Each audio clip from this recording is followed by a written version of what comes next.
Good morning, lovely people. Welcome to Place and Resources, Thursday, 21st of April. Phones off, please. Okay, so welcome today. So we've got a number of people speaking and our committee members are sitting over here. My name's Carol Jones, I'm chairing. I represent the Sturminster Newton ward, and my lovely vice chairman here is Les Fry, I know. I don't know you. Dorchester. It's Dorchester. Yeah. Right. So for those speaking, can I just let you know how the microphone works? Only one microphone can work at any one time, and if your red light's not on, you won't be heard. So, and when you finish speaking, switch the little button off so that the next person can speak, and that's it. And we'll all be along swimmingly well. So, agenda item 1, apologies. We thought we had one, but I don't think we do, Lindsay. Apologies? No apologies, Chairman. Thank you very much. Item number 2, we have to confirm the minutes of a number of meetings, I'm afraid. The 22nd of April, 21, 1st of June, 17th of September, 19th of October, 10th of November, 16th of December, 10th of February, and 7th of March. Obviously, this committee will have ingrained all of those into their brains. Does anybody have any comments? Are you all happy to accept those? Are you reading them in detail? No, I'm not going to read them all in detail, thankfully. Right, they'll be signed after the meeting. Can I just ask members if there are any declarations of interest? No? Lovely. Chairman's update. Just to let you know how we're going to work this. Once, obviously, I would welcome everybody who's asking a question to actually stay and listen to the debate we'll be having on the item that you're questioning on. I think sometimes the perception is that Dorset residents are not always listened to, and I hope that by staying and listening to the debate, which I expect to be robust, this will show you that the councillors you elect do their job, they listen, and hopefully you'll just see how a decision is reached. So please do stay.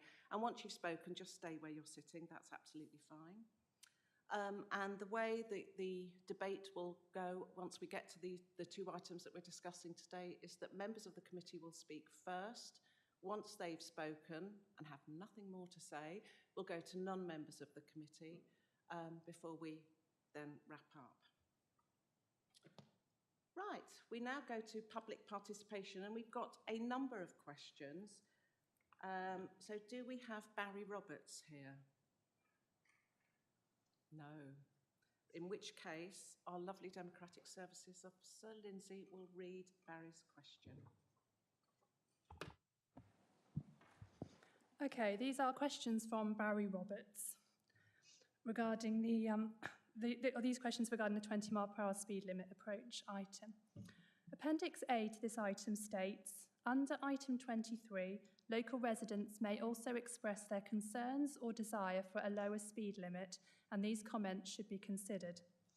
As a local resident for 12 years, I have never heard of a consultation on 20 mile per hour limits by Dorset County, North Dorset or Dorset councils.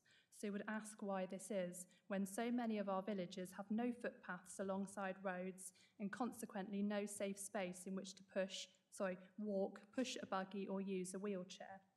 Fontmell Magna in particular has several dangerous bends on the A350, which are avoided by residents using cars for journeys of just a few hundred yards, which increases pollution and is contrary to the aims of a zero carbon policy. What valid reason is there for failing to create a safer environment by reducing the speed limit in the village to 20 mile per hour? Thank you, Lindsay. Lindsay wasn't actually on camera, which probably doesn't worry her, but we are streaming live, so she should be. Is there anything that you need to do? Ah.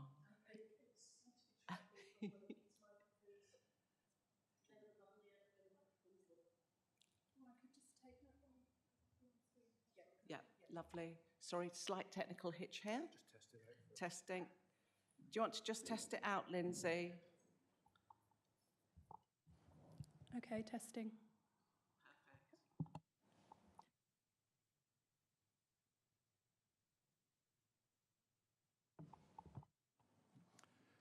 Thank you, Chair. I'll give this in two responses. Response one, we understand that speed limits, footpaths and traffic calming are often emotive subjects within communities. Dorset Council's approach has been to encourage local communities to consider new traffic management measures, including speed limits for their areas as the local parish and town council level. All requests must be passed through local parish and town councils or via local elected member for the respective ward, but it is not possible to accept requests directly from individual residents. Details of this process are contained within the Council's website. In response to, Dorset Council follows the DFT, which stands for Department for Transport Guidance, that advises, and this is under DFT.132, that 20-mile-an-hour speed limits should not be considered on roads with a strategic function or where the movement of motor vehicles is the primary function. And the more expanded extract of that DFT guidance from section 132 states, it may well also be appropriate to consider 20-mile-an-hour limits or zones in built-up village streets, which are primarily residential in nature or where pedestrian and cyclist movements are high. Such limits should not, however, be considered on roads with a strategic function or where the movement of motor vehicles is the primary function. Thank you very much. We then have a statement and a question from Nick Ward. Is Nick here? Where have you all gone today? Lindsay. Okay, this is a statement and question from Nick Ward from the Purbeck Transport Action Group. The statement is, excuse me, the Dorset Council guidance on 20-mile-per-hour limits does not seem to have changed substantially from the previous version and still does not align with the DFT guidance. It still makes it very difficult excuse me, to get approval for any change and does not address the demand for 20-mile-per-hour limits in villages at all. Given the inconsistency and unhelpfulness of the document, it is suggested that it should be withdrawn and redrafted.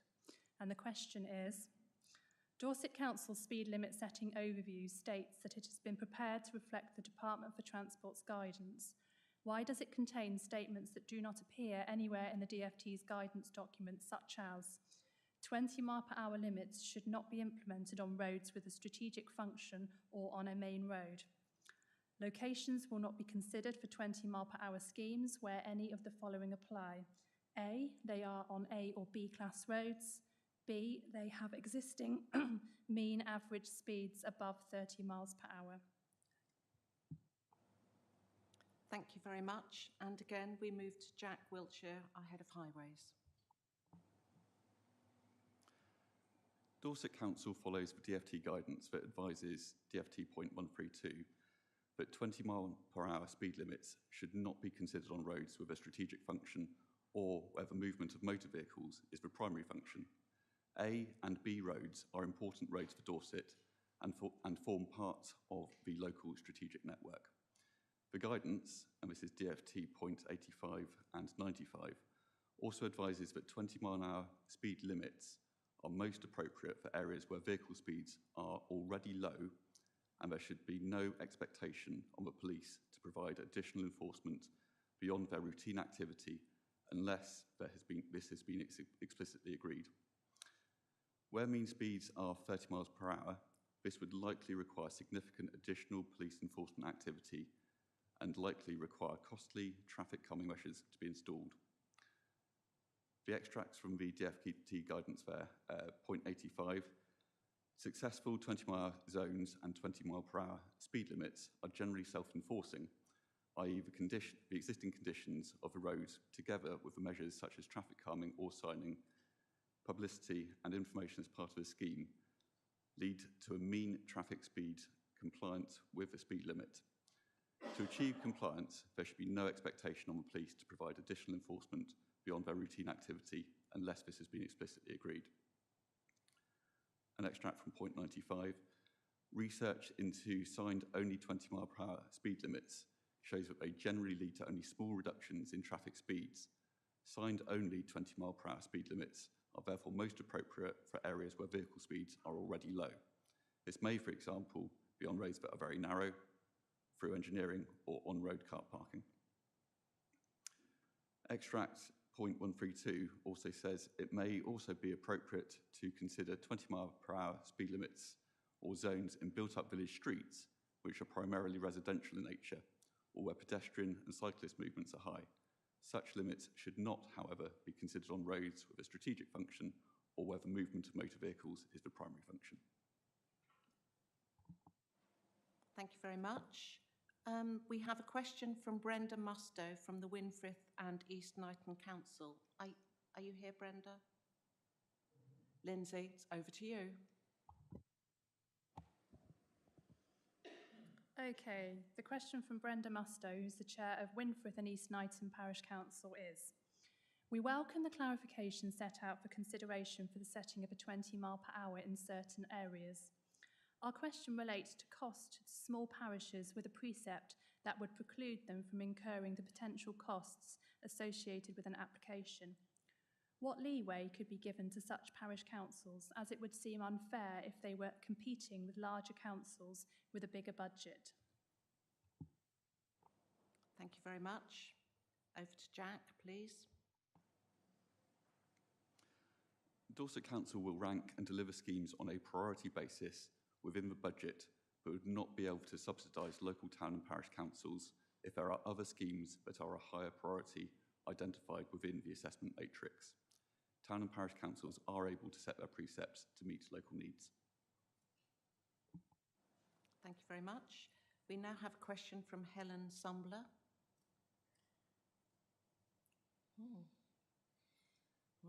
Over to you, Lindsay. Okay, these are questions from Helen Sumbler. Question 1. Quoting from the 20-mile-per-hour speed limit approach report from the Road Safety Manager. As a general rule, unless in exceptional circumstances, locations will not be considered for 20-mile-per-hour schemes where any of the following apply. A, they are on A or B class roads. An exceptional circumstance could be a town centre where there will be high levels of pedestrian and cycle movement, and the strategic movement of traffic is no longer the priority.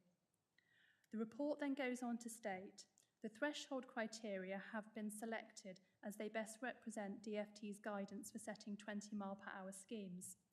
Please could I ask whether this general rule is stated in the DFT's guidance? Question 2. Having reviewed the priority criteria matrix, there appears to be flaws in the criteria used which would affect the priority of a proposed 20-mile-per-hour speed limit area, some examples being: while details of collisions are obviously important, the incidence of such collisions will be affected by the number of people walking and cycling, which in turn will be affected by people feeling unsafe due to a higher speed limit. The second criteria requests information about reports of damage or near-miss collisions reported online. It is not possible to report road traffic collisions online. A visit to a police station is required, thus making reporting of collisions less accessible and thus less likely. The Dorset police site does not refer to reporting near-miss collisions. Both of these issues prevent accurate data being available for damage or near-miss collisions. Despite information being requested about the local facilities, including schools, shops, retail, churches, community centres, village halls, hospitality and health centres, in the town parish council application request form, only the presence of schools is considered in the matrix. Regarding actual and potential active travel, only cycling is considered via the Propensity to Cycle tool, and then only for commuting or for school travel. No consideration is given to active travel in terms of walking to work or to school, nor of active travel of any type for any other reason, e.g. cycling or walking to access local facilities. The needs of vulnerable users in the area covered by the proposed 20-mile-per-hour scheme, other than school children, are not considered. No consideration is given to the positive impact of the lower speed limit in terms of exhaust or non-exhaust emissions on people's health and the environment. How were the criteria in the priority criteria matrix selected if they were not derived from DFT guidance in respect of priority setting. Thank you very much. And a response again from Jack, please. Thank you, Chair. One of these answers has already been covered in response 3, so I won't repeat that there. I won't repeat that here unless you expressly would like me to read it again. On question 2, the priority criteria matrix was selected after consultation with road safety professionals within the council and with a councillor group following the last visit to Overview Committee on 17th of December 2020. It is designed to be a tool to assist officers consider a wide but not an exhaustive range of factors and will form part of the overall approach for scoring each application. The Propensity to Cycle tool has been used to give an impression of the possible trips that might be made by vulnerable road users in future if a scheme was implemented. Where presently these road users are feeling unsafe, it includes data on all models within the overall figure for active travel, including both cycling and walking. It is only available for commuting and school travel because we only have data for these trip types available at a granular level where comparisons can be made between the areas. The aim is not precision, but to have a metric to compare different areas and disaggregate between areas with high levels of vulnerable users on streets and those with far lower levels. Schools are very significant trip generators that far exceed the usage of other sites and present unique challenges and opportunities.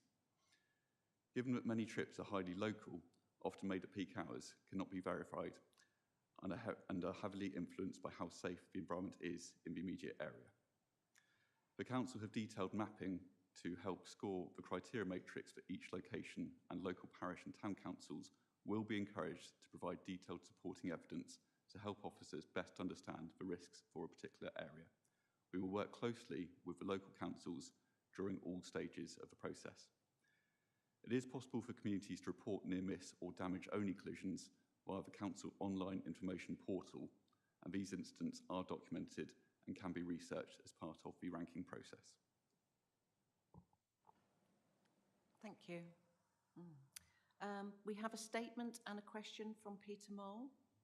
Oh, hooray, we got you here. Thank you.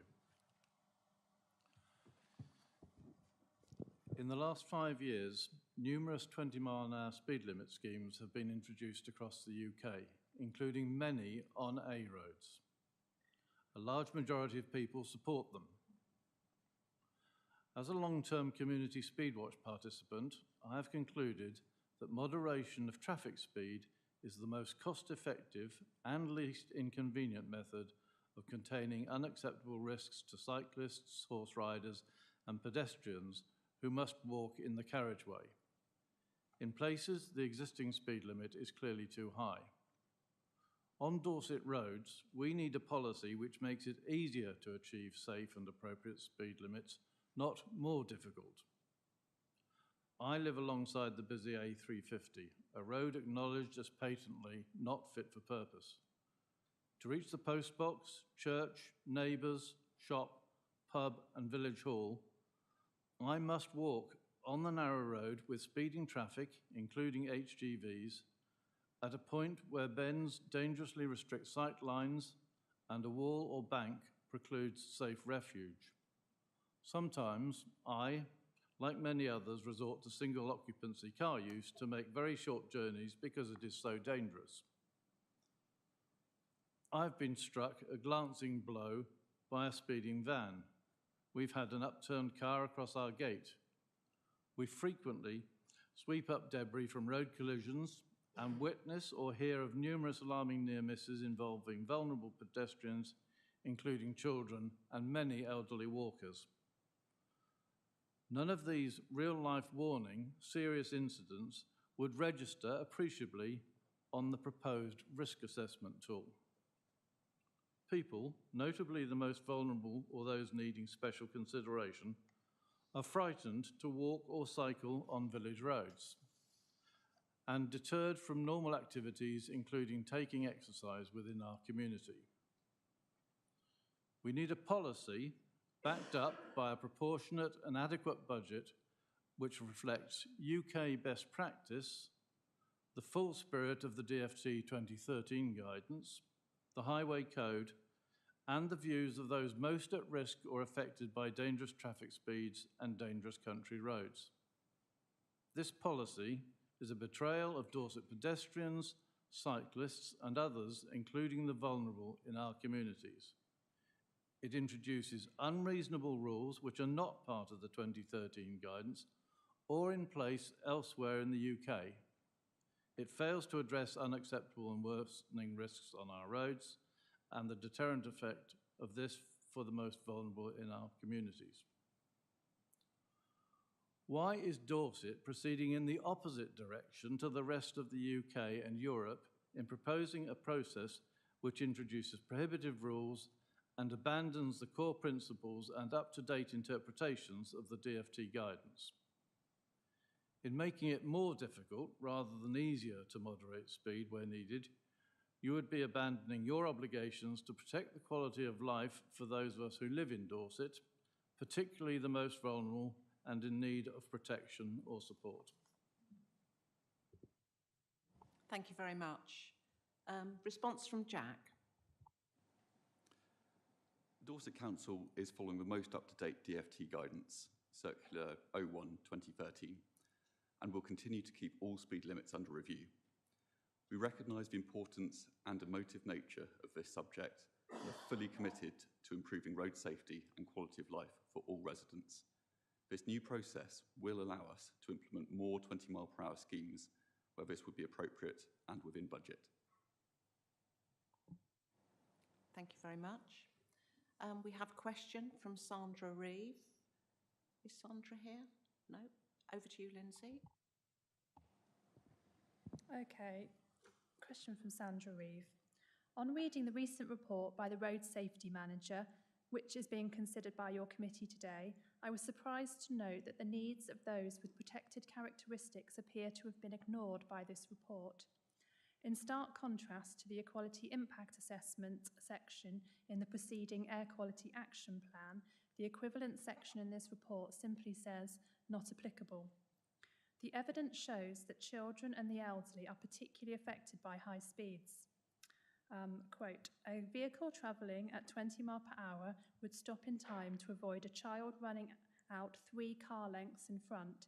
The same vehicle travelling at 20 miles per hour would not be able to stop in time and would hit the child at 18 miles per hour. Reference to www.brake.org. The risk of injury increases exponentially with impact speed. A crash at 30 miles per hour has twice as much energy and destructive potential as a crash at 20 miles per hour.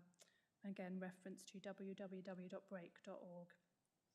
Many elderly people also cite speeds of traffic as a reason for giving up walking to the shops and to see their friends. Finally, people with disabilities of imperfect sight, hearing or mobility are disproportionately impacted by the speed of vehicles. And the question is, as a committee, are you satisfied with the report's verdict of not applicable, or do you feel that more research into this aspect of the 20 mile per hour speed limit approach report is both required and necessary? Thank you. We'll start off with a response from Jack Wilshire again. Thank you, Chair. Sorry, can you clarify, starting with response, will we then pick it up under the main part of the agenda? Response date, the new process will provide.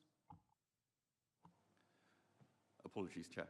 I should make it clear that anything which is raised here will be discussed by members under the main part of the agenda, but the officer response to this is that the new process will provide a way for assessing 20 mile per hour applications for the whole road network and is aligned to the government's guidance provided by the DFT. The process takes account of the needs of all road users, especially vulnerable road users in all communities, and is considered so wide-ranging that it does not require any separate assessment for individually protected characteristic groups. Thank you. And as this question has been put to the committee, I would just like to confirm that we will be debating this along with all issues at agenda item 8, and we will be considering and taking everything into account. So just wait for that time. Thank you.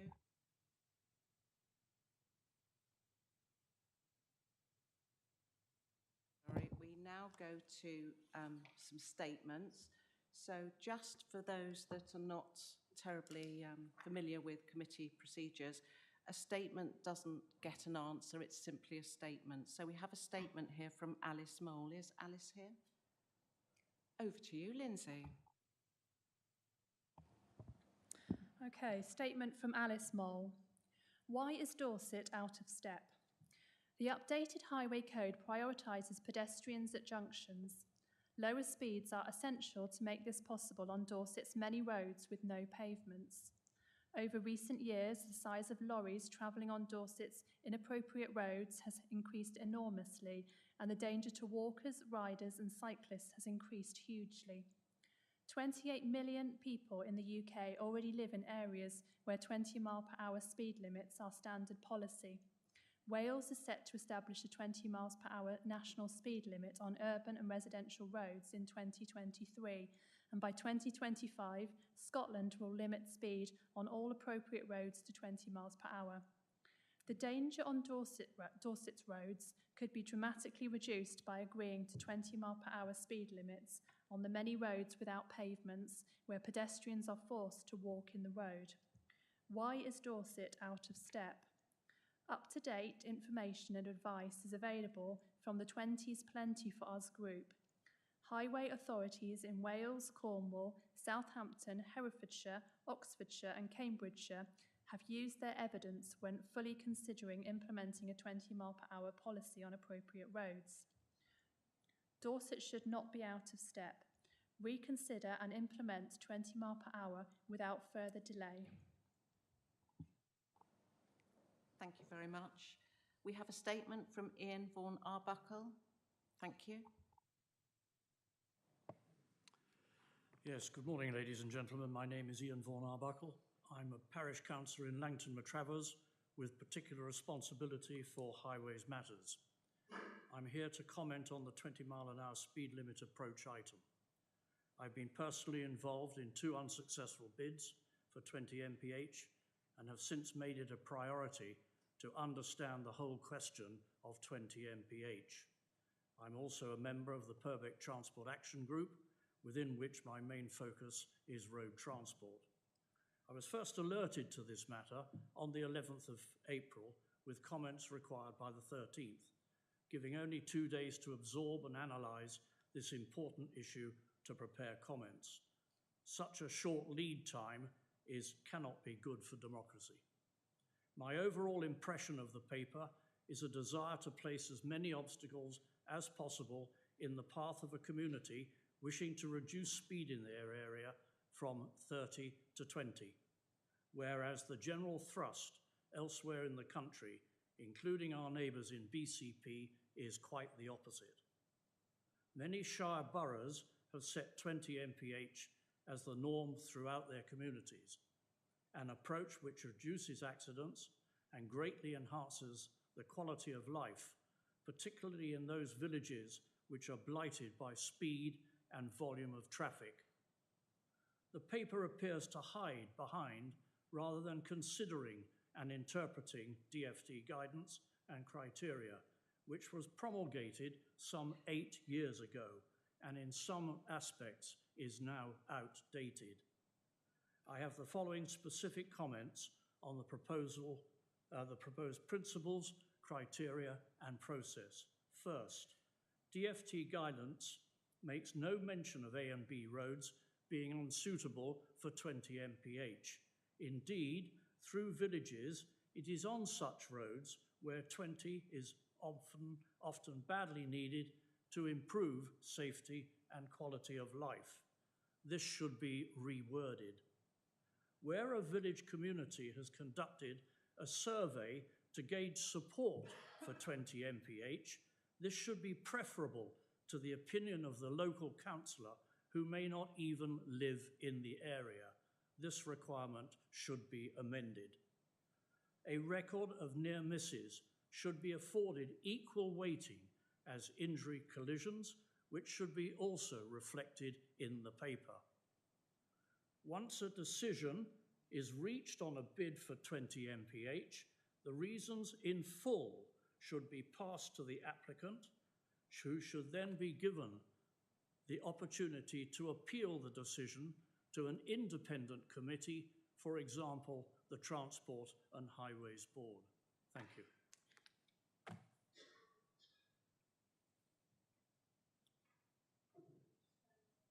Sorry. Perfect. Thank you very much. We have a statement from Councillor Andrew Davies from the Fontmell Magna Parish Council, but I understand Michael Hobbs is here to read. Thank you. Fontmell Magna requires a 20-mile-an-hour speed limit throughout the village, and in particular along the dangerous A350. The A350 passes through Fontmell Magna, effectively cutting the village in two.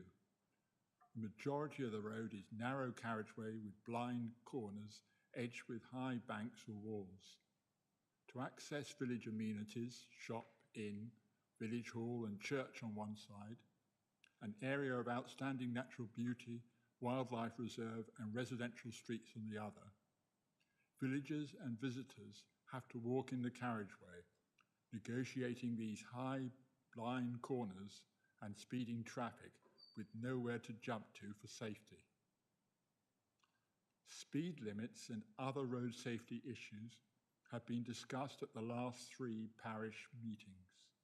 We are currently canvassing all residents for their views on road safety and speed limits.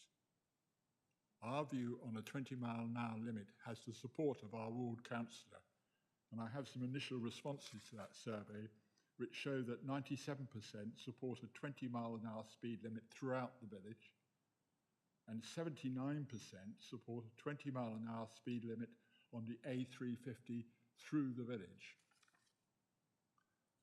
The proposed Dorset Highways policy largely repeats the Department of Transport 2013 guidance for setting speed limits and fails to take into account best practice from other county councils regarding the effectiveness of their 20-mile-an-hour speed limits. The proposal fails to deliver a balance between safety objectives for all road users and mobility objectives to ensure efficient travel, as well as environmental and community outcomes. Furthermore, no consultation has taken place with parish or town representatives. We urge the councillors to support the 20-mile-an-hour speed limit now, or as a minimum, put the proposal out for public consultation.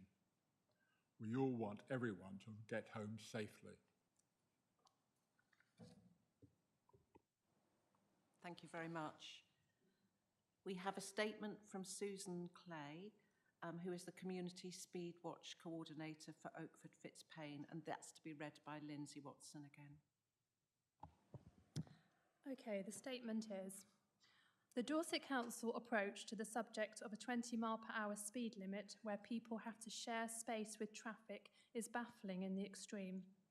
Instead of listening to the people who vote for them, the councillors have drawn up a draft report that is no improvement on the previous one and shows that they have no intention of conforming to Department for Transport guidelines or of recognising the United Nations recommendation for a 20-mile-per-hour speed limit in residential areas where people share road space with traffic.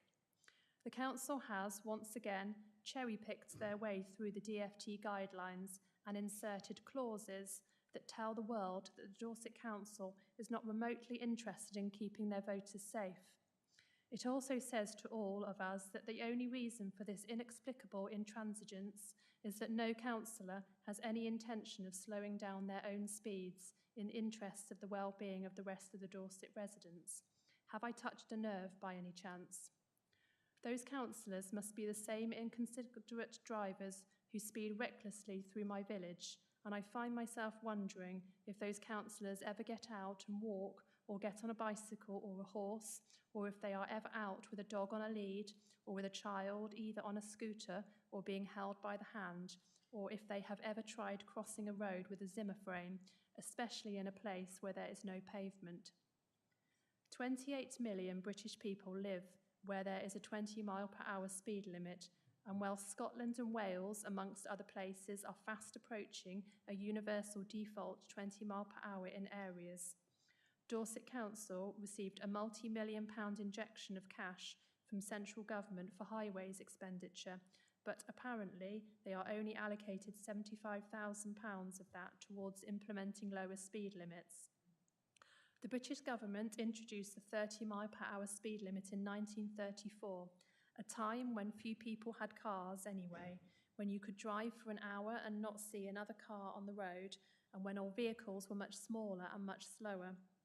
In 2022, 88 years on, with a population explosion, when many families have at least 2 cars, and when many people drive to work, to school, or to leisure pursuits in their own cars, it is time for a major overhaul, a major rethink, and a major implementation of the need to slow traffic down by introducing a 20-mile-per-hour speed limit in all areas where people have to share space with traffic. Stop procrastinating, demonstrate some common sense and empathy with your voters, and vote for a blanket 20-mile-per-hour speed limit in all residential settlements throughout Dorset today at this meeting. Thank you, Lindsay. We have a statement now from Mick Duncan. Is Mick here? Lindsay, I think it's you again. Okay, statement from Mick Duncan. 20-mile-per-hour speed limit in residential areas. The above request is of immense importance. It would go some little way towards discouraging vehicles from using villages as bypasses. Quick passages between major A roads. West Moors is a good example, between Ringwood and Ferndown. I am one person who wishes to see this happen, especially to curb traffic numbers through West Moors, where recently a death happened on a pedestrian crossing. Thank you. And we move to a statement from Giles Watts from Dorset Climate Action Network. Thank you, Madam Speaker, for the chance to talk today. I'm representing Dorset's Climate Action Network, but also the Dorchester Transport Action Group, who are at the moment considering putting in an application for a 20-mile-an-hour plenty limit in Dorchester. I think there comes a time in your life when you realise that the world has changed around you. And I think this is one of those occasions. When I was young and I was driving my battered-up Ford Capri around the streets of Croydon, I couldn't imagine a time when I would be supporting a 20-mile-an-hour limit. But things have changed, and what previously seemed like a crazy idea now seems just like common sense. And what I've realised is that 20 miles an hour is safer, it reduces fuel consumption, improves air quality, reduces noise, all of which is good for the environment. But more than that, 20 miles an hour is better for cyclists and pedestrians, and it goes some way towards creating better shared spaces for all road users and reduces the allure of cars, supporting behavioural changes towards public transport. In successive UK government surveys, 70% said that 20 miles an hour was the right speed limit for residential streets. Implementing them should be the community choice and be relatively easy to implement. This draft paper by Dorset Council is sadly backward-looking. Those responsible, which could easily have been me a few years ago, needs to feel which way the wind is blowing and recognise that 20-mile-an-hour zones are very likely to become the norm across the country in the very near future for good road safety, environmental and social reasons. So I urge the committee to reject this paper and ask that it be reviewed in a simpler form which more closely follows the DFT guidelines, and to do this as soon as possible to avoid further delay. Thank you very much. Thank you. A statement from Peter Henshaw. Thank you. Yes, also Sherborne Transport Action Group. I had several points. Most of them have been covered, actually. So I've just got a couple of things to say. One is, anyone who's got any doubts about whether 20 limits are applicable to A roads, I would just go to West Coker, where there's been a 20 limit on the A30, a main road, for many years now, and it's effective. Given that the link between speed and injuries and death is well established, also with pollution, and also with, as we've been hearing, creating a safe place for walkers and cyclists, it raises one fundamental question that Dorset Council has declared a climate and ecological emergency, and I'd like to know why it is that not decreasing traffic speeds fits in with that policy. Surely we should be making this easier, not more difficult. Thank you. Thank you very much. We have a statement from Dilys Gartside, who is the Parish Councillor for Oakford Fitzpaine and 20's Plenty for Dorset, Campaign Coordinator. Dilys couldn't be here today, unfortunately, so I'm presenting her statement. And I should just like to say that I agree with a great deal of what Giles from Dorchester has just said. The report of Dorset Council's Road Safety Manager on 20 mph speed limit approach has long been anticipated by communities across the county in expectation that it would address their concerns at inappropriate traffic speed where people and motors must mix for lack of alternative road space. Department for Transport guidance issued nearly a decade ago gave highway authorities the ability to set area-wide 20-mile-an-hour speed limits, which has already led to 20 million people in England enjoying the many benefits of living where these schemes are implemented. They include shire counties, unitary authorities and metropolitan boroughs. Wales and Scotland, fast moving towards a national 20 mph limit as the norm in towns and villages. Most 20 mph limits in the UK are now authority-wide with no additional physical calming and proven 7 times more cost-effective in reducing speed across urban and village networks. In contrast, Dorset is proposing its own criteria for judging who may qualify to live on safer roads. There is a key requirement in the DFT guidance that the needs of vulnerable road users must be fully taken into account when setting speed limits. And it is one of the few mandatory statements of the guidance. Yet it appears in Dorset these needs can be arbitrarily waived if, for example, according to this report now before the committee, it is an A or B road. Drivers have decided that they will drive above 30 miles an hour and ignore any risks or hazard. Or C, the local ward member doesn't want it. I therefore call on this committee and Dorset councillors to reject this report as being contrary to government guidelines, contrary to the wishes of communities across Dorset, contrary to its commitment to reduce carbon emissions, contrary to the equality policies concerning young, old and disabled people, and contrary to the national movement towards 20 miles an hour being the norm, where soft human bodies must mix with hard motor vehicles.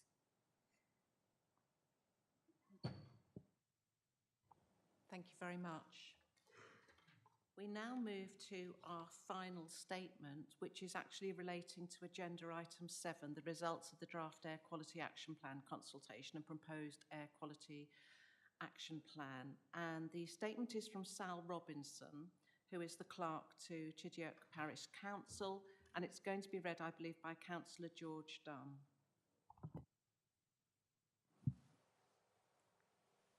Thank you, Chair. Yeah, I've come along, Sal couldn't attend today, but I've come along to emphasise the concerns of the village and particularly of the Parish Council. So this was a submission from Chiddock Parish Council to this committee.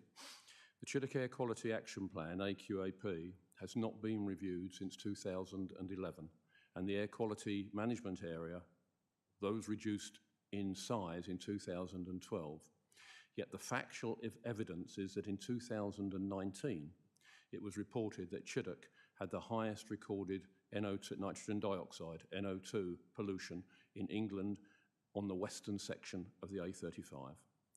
Yet the current air index mapping in use by Dorset Council does not recognise rural villages, and therefore Chiddock is recorded by the council as having no problem with pollution. This AQAP needs to be Chiddock specific and to seriously consider the chronic issues that have existed in the last 20 years. Chiddock Parish Council does not accept that Dorset Council has no direct control over pollution from congestion on a trunk road. Dorset Council has direct access, a voice and influence strategically with DFT, DEFRA, the Western Gateway Subnational Transport Body, the Dorset LEP and other partners to directly contribute and influence strategic highway planning through RIS3 and other road strategies, where they could strongly advocate for an alternative route or a bypass being sought to take traffic away from Chiddock. The Parish Council does not accept that just because things take time to achieve, they are not achievable. And in fact, the re-evaluation of the current east-west strategic route could benefit Dorset Council economically. The current road is not fit for purpose, which is why congestion levels are so high. The AQAP measures outlined are not SMART, that is specific, measurable, achievable, relevant and time-bound, and they are not outcome-based. Therefore, they have no basis to actually be delivered or be relevant. 711, which concerns National Highways involvement, the 30 miles an hour limit has not been achieved and the outcome is as yet unknown. 712, there is no firm commitment by Dorset Council in any case will not address congestion. 713, there are no real actions identified and it doesn't address specifically the congestion in Chiddock. 714 does not apply to Chiddock. This is the conditions for new building developments. Does not apply to Chiddock because building is not happening there. But what is that local is taking place in local towns, and this item does not take into account the additional congestion caused by cars and construction traffic from those developments, particularly the Verse Farm one on the outskirts of Bridport. So item 715, very limited benefits because the pollution in Chiddock is due to traffic congestion. And item 716, the additional measures item listed, there are several that are key issues are missing. For example, the impact of the development at Seatown and the lack of alternative road access. The commitment by National Highways and Dorset Council to continue monitoring nitrogen dioxide. While other proposals are at best ambiguous, and of course Bristol University's research project was an initiative led by the Parish Council because of the lack of concern about particulate matters 2.5 and PM10 arising from burning tyres, brakes and overweight lorries on the steep hills either side of our village. Chiddock Parish Council does not consider that the proposed measures seek to address the air pollution in Chiddock and asserts that there has been a distinct lack of interest by Public Health Dorset in the health issues that have arisen for our residents, holidaymakers and their children. And finally, the risk assessment, given that the lack of adequate measures to achieve a reduction in pollution within this proposed AQAP, Chiddock Parish Council does not accept that the level of risk to the residents can be identified as currently medium. Furthermore, the Parish Council does not accept that the residual risk is low in the council carrying out its responsibilities. The evidence is that it has taken 11 years for the current AQAP to be reviewed, and it is understood that the new legislation states that the AQAP should be reviewed every 12 months, not every 5 years, as previously required. Thank you, Chair. Thank you very much. Okay, we now move to agenda item 6, which is questions from members, and we have 2 questions from Councillor Beryl-Ezard.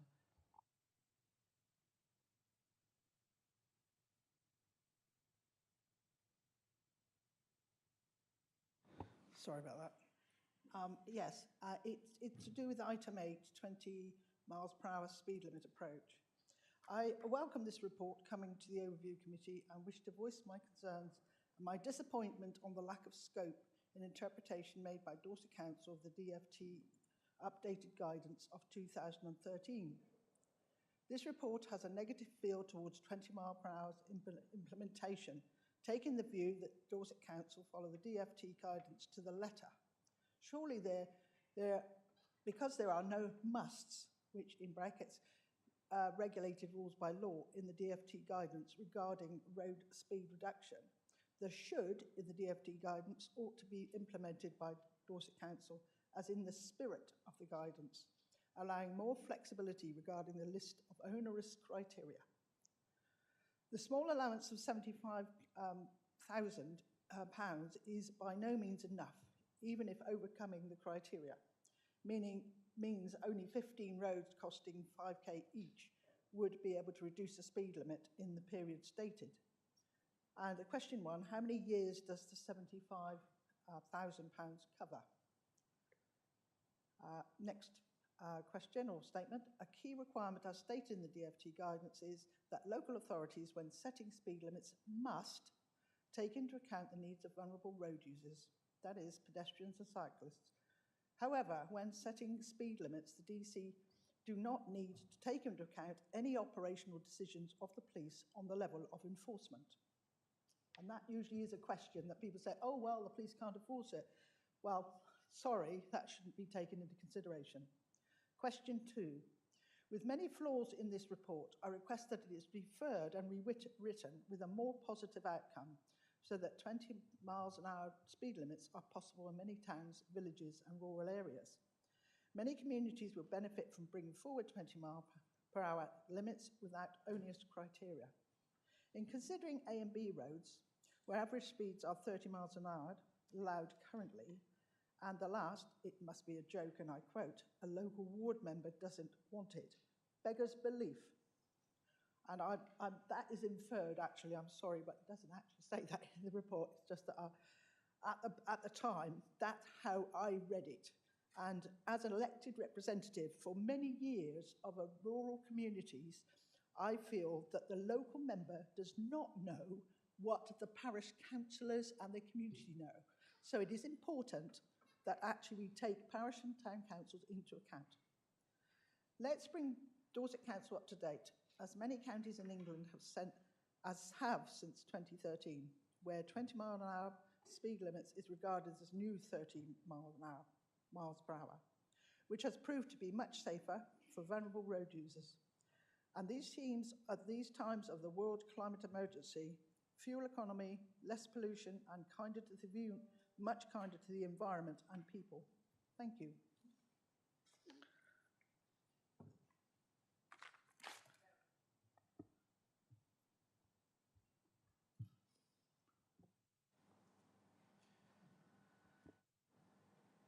Doesn't want to switch off, sorry.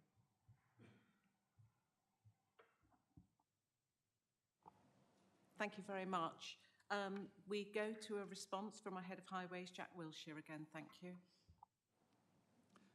Thank you, Chair.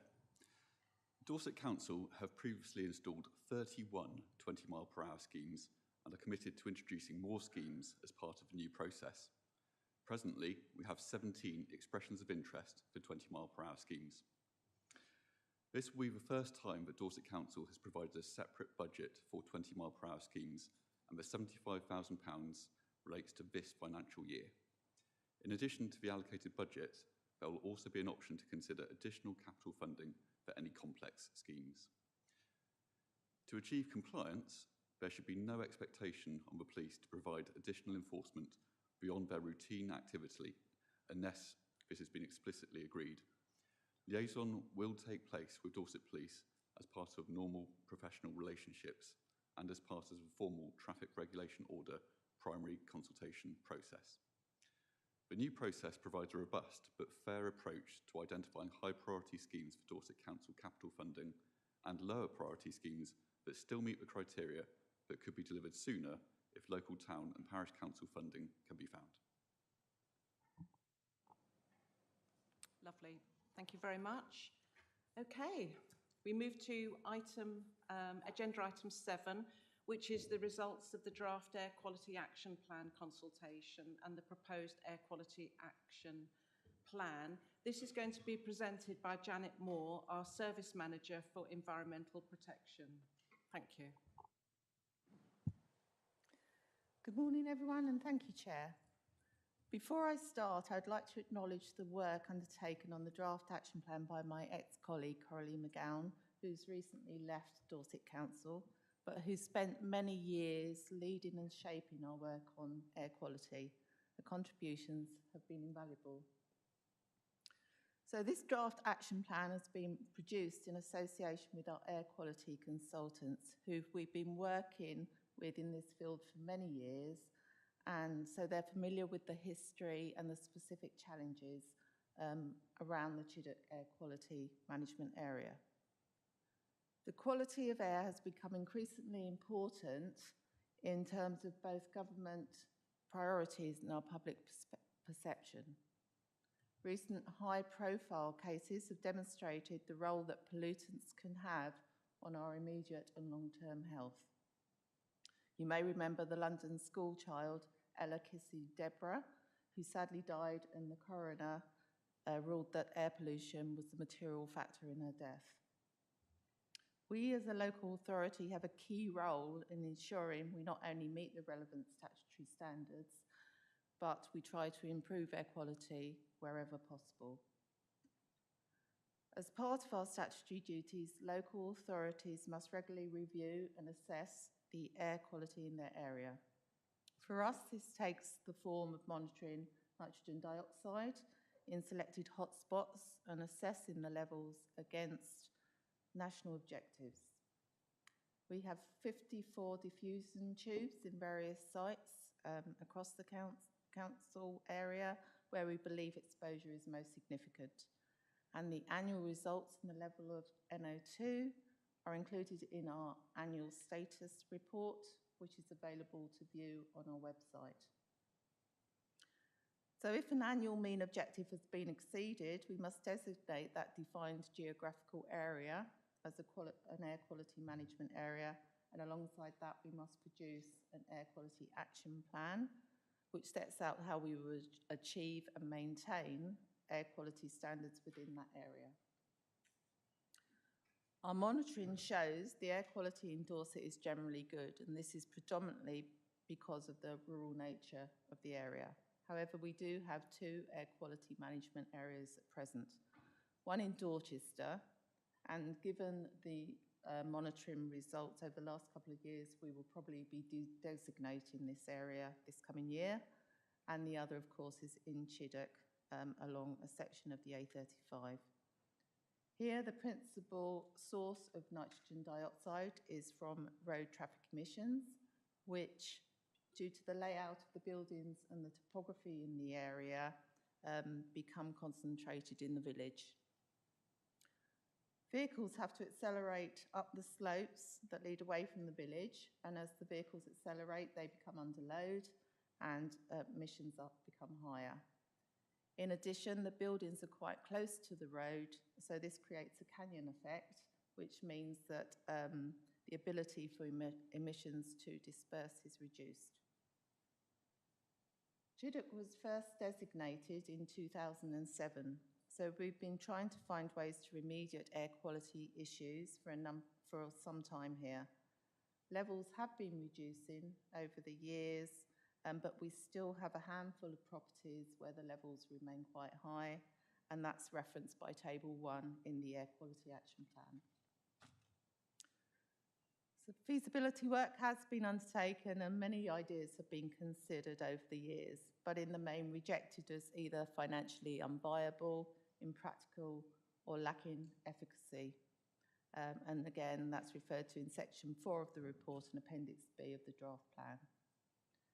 These include changing the road system by building a bypass, installing alternating one-way vehicle flows, initiatives for drivers to use alternative routes, eco-barriers, charging zones, and providing additional glazing and mechanical and ventilation in homes.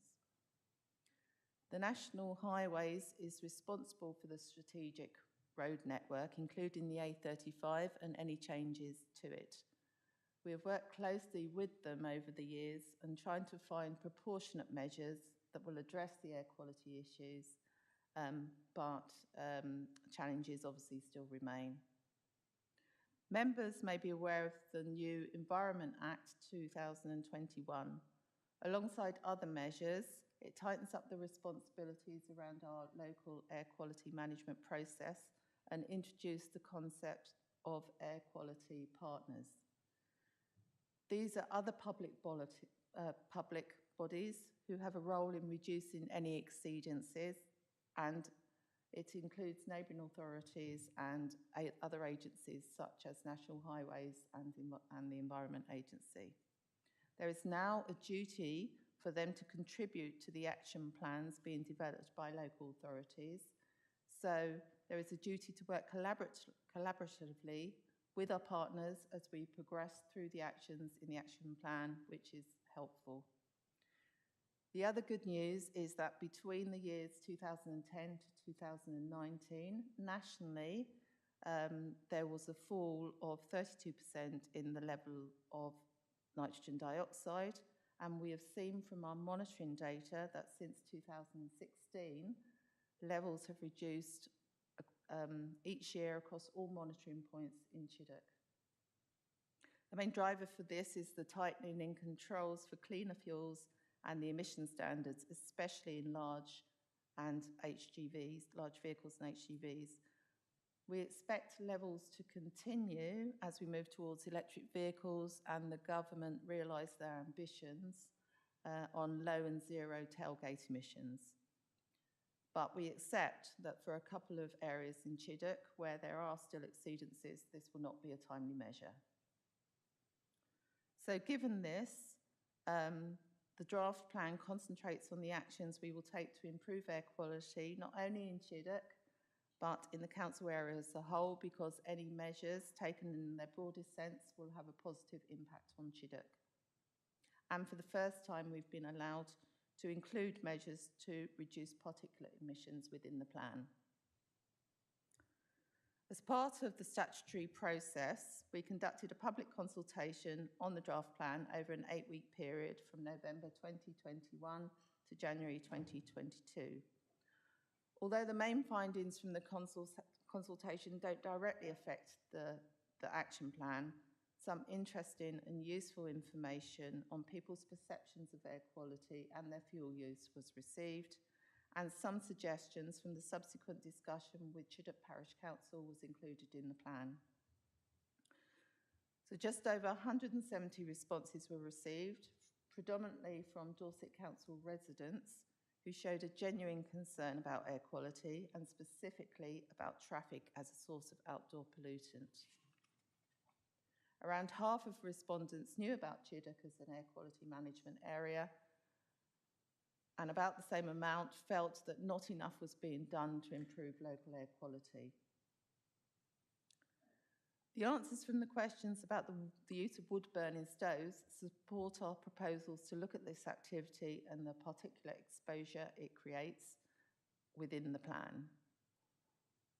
In addition, there were comments that made reference to existing poor road infrastructure, and also people mentioned the increase in development, and this obviously leading to more cars on the road.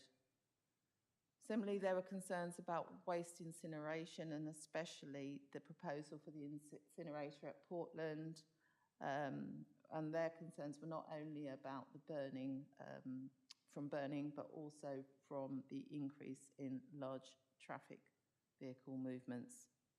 And more details given on this in section 6 of the report and Appendix A of the draft plan. So currently there are 5 stated actions or measures within the draft plan, and they are summarised in section 7 of the report and table 5 of the draft plan. So the first one is directly targeted at Chiddock, and it is to continue to work with National Highways on improvements, on measures to improve the air quality. And this measure was also considered important by the consultation respondents. So as a result of a trial during 2013, the 13-mile-per-hour limit zone on the westward side of the village has now been permanently extended, although we do know that there are ongoing issues with enforcement that need to be addressed. We will also consider how we use more targeted road signage to reduce the traffic burden through the village, and will work with National Highways to support a strategic study of the A35, A31 in the RSI 3, especially as congestions are likely to increase. The next 4 are more indirect measures, but will have a cumulative effect. So secondly, we will continue working with key agencies on policies and other initiatives to promote active travel and enable less vehicle movements on the road by facilitation of home working and workplace travel planning. And we will also actively support any plans for a cycle walkway link between Chiddock and Bridport. Thirdly, to move away from petrol and diesel fueled vehicles with active promotion of alternatively fueled vehicles and its supporting infrastructure, and in line with Dorset Council transport policy, the electric vehicle charging strategy and the ambitions of the emergency climate change strategy. Fourthly, a review across the board on Dorset Council policies to ensure a reduction in overall emissions. And again, this was felt an important measure from the findings of the consultation. This will include the development management process and will take the form of reviewing Dorset Council policy procedures and supporting documents to ensure that we have a focus on air quality, not only within the air quality management area, but across all planning applications.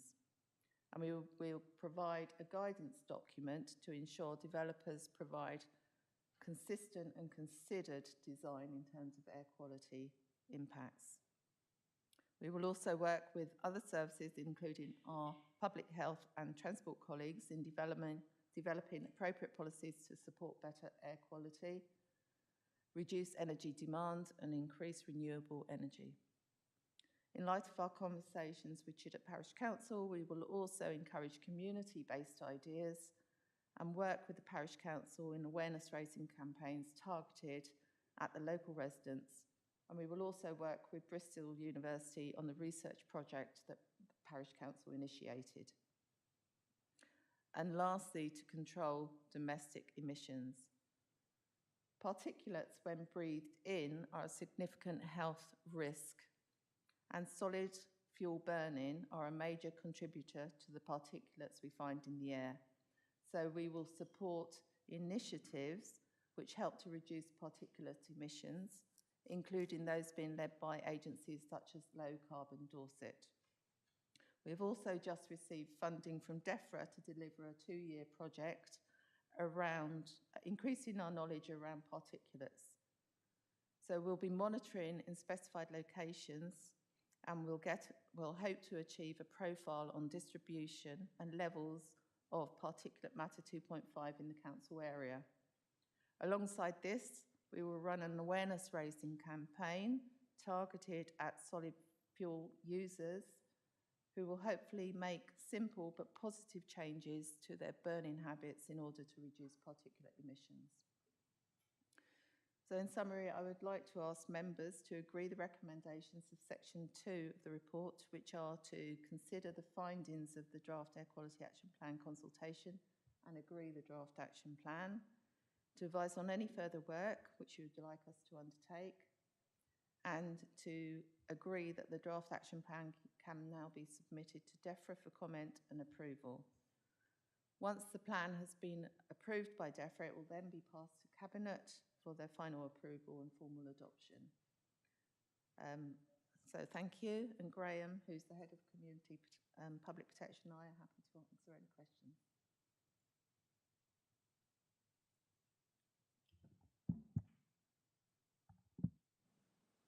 Thank you. That was very thorough. Thank you very much. I was just wondering whether the ward member, Councillor Simon Christopher, might like to speak first as ward member on this issue.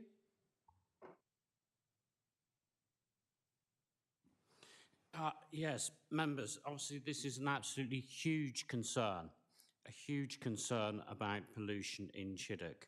It is probably the greatest issue in my ward, and it has received national attention in the Daily Telegraph. And clearly I welcome all the positive comments that have come forth from the other side of the room this morning, and we really must work together to do everything we can to try and reduce traffic volumes on the A35. Previously, the previous member who sat in this seat perhaps was an advocate for the heavy goods vehicle industry. I am not, and I would like to see traffic being encouraged to use alternative routes. I work with our MP, and as you gather this morning, I have a very positive working relationship with Chiddock Parish Council.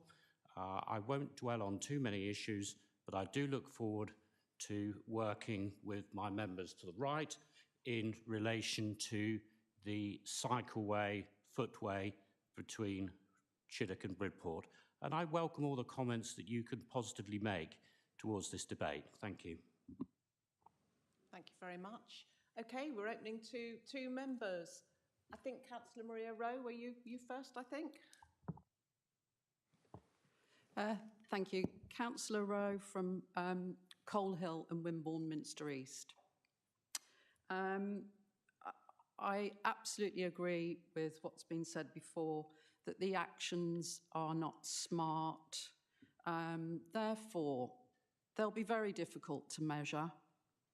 We really want to see actions that make positive change, and I feel that this action plan lacks real will to make that positive change. And this is so important that this happens. I'd like to know, is anybody from National Highways present? So we could have asked them questions. Not that I'm aware, but let's do what we need to do here before we worry about National Highways. Thank you. Just come back. So I think the action plan should come back here with smart actions. We want to see the detail. The devil's in the detail. And I'd like to see National Highways present so that we could ask them questions. They have a duty to contribute to this action plan. And I think we all here perhaps would like to ask questions. Thank you very much. Who else? Okay, Councillor Fry. Thank you very much. I know this road extremely well, often travelling down the A35 to Chiddock. It's a lovely village down there which is spoilt by this thing. A couple of questions I'd like to ask, please. When was the actual last air quality report carried out, the last assessment of the air quality there? Traffic is changing, things are moving on, and a lot of the issues on the action plan are really well out of the parish council's control, and we need National Highways to have a greater part in that. What are the options of encouraging them to either put in a suitable footbridge over the road there so that vehicles don't stop? I'm very much aware from my past occupation that the Pelican Crossing was put in to solve a problem. When the story is that the lady got the bus 20 minutes down the road to get a bus back to come to the shop. That was one of the stories I heard about. But equally, that's created a further problem because all the vehicles now stop at the lights and then have to restart and go away again. A bypass clearly would be a useful thing around Chiddock there because of the nature of the land. Thank you, and I think Ray wants to come in. Councillor Bryan, did you want to come in? Yes, thank you, Madam Chairman. Just to pick up on a couple of points that have already been made. I've just been talking about piles, and we're going to take this forward to discuss with the directors of National Highways on behalf of the committee. Perfect, thank you. Graham, would you like to come in? Thank you. Yes, thank you, Chair. Just on the monitoring aspect, which Councillor Fry has raised, the results from the nitrogen dioxide survey are submitted to DEFRA on an annual basis, and we're under an obligation to submit the results annually, and DEFRA look at the report, they look at the methodology, and give feedback to the Council as to whether the report is accepted or not. And our reports have been accepted. And as Janet mentioned, it is showing a decline in nitrogen dioxide levels, but because of the particular issues in Chiddock, levels still remain above the air quality objectives. Somebody else that might like to speak on our little committee here? Just very briefly, as someone from the other side of the council in Blackmore Vale ward, which is, as you know, a rural area, but someone who in the past has travelled frequently through Chiddock, I was really saddened by the report and felt that I was looking for solutions. I didn't really see solutions, as you've said. We need something stronger to move forward with. So go back and let's have another look, and certainly if we can work more closely with National Highways. And actually, as has been said, it really needs an alternative route. Thank you. I was wondering whether any modelling had been done to show the likely reduction as more electric cars come into play, and certainly by 2030 we're going to be looking at all electric cars being, you know what I mean basically. So do you think that is going to come into play and make a difference? Thank you, Chair. There is national modelling that's undertaken to look at the consequences of cleaner fuel usage, and that quite understandably shows a decrease in levels of nitrogen dioxide over the next few years.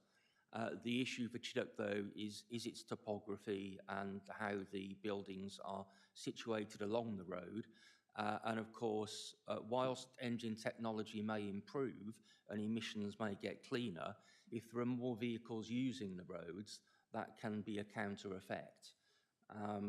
So there is an anticipation that air quality will improve, particularly around nitrogen dioxides.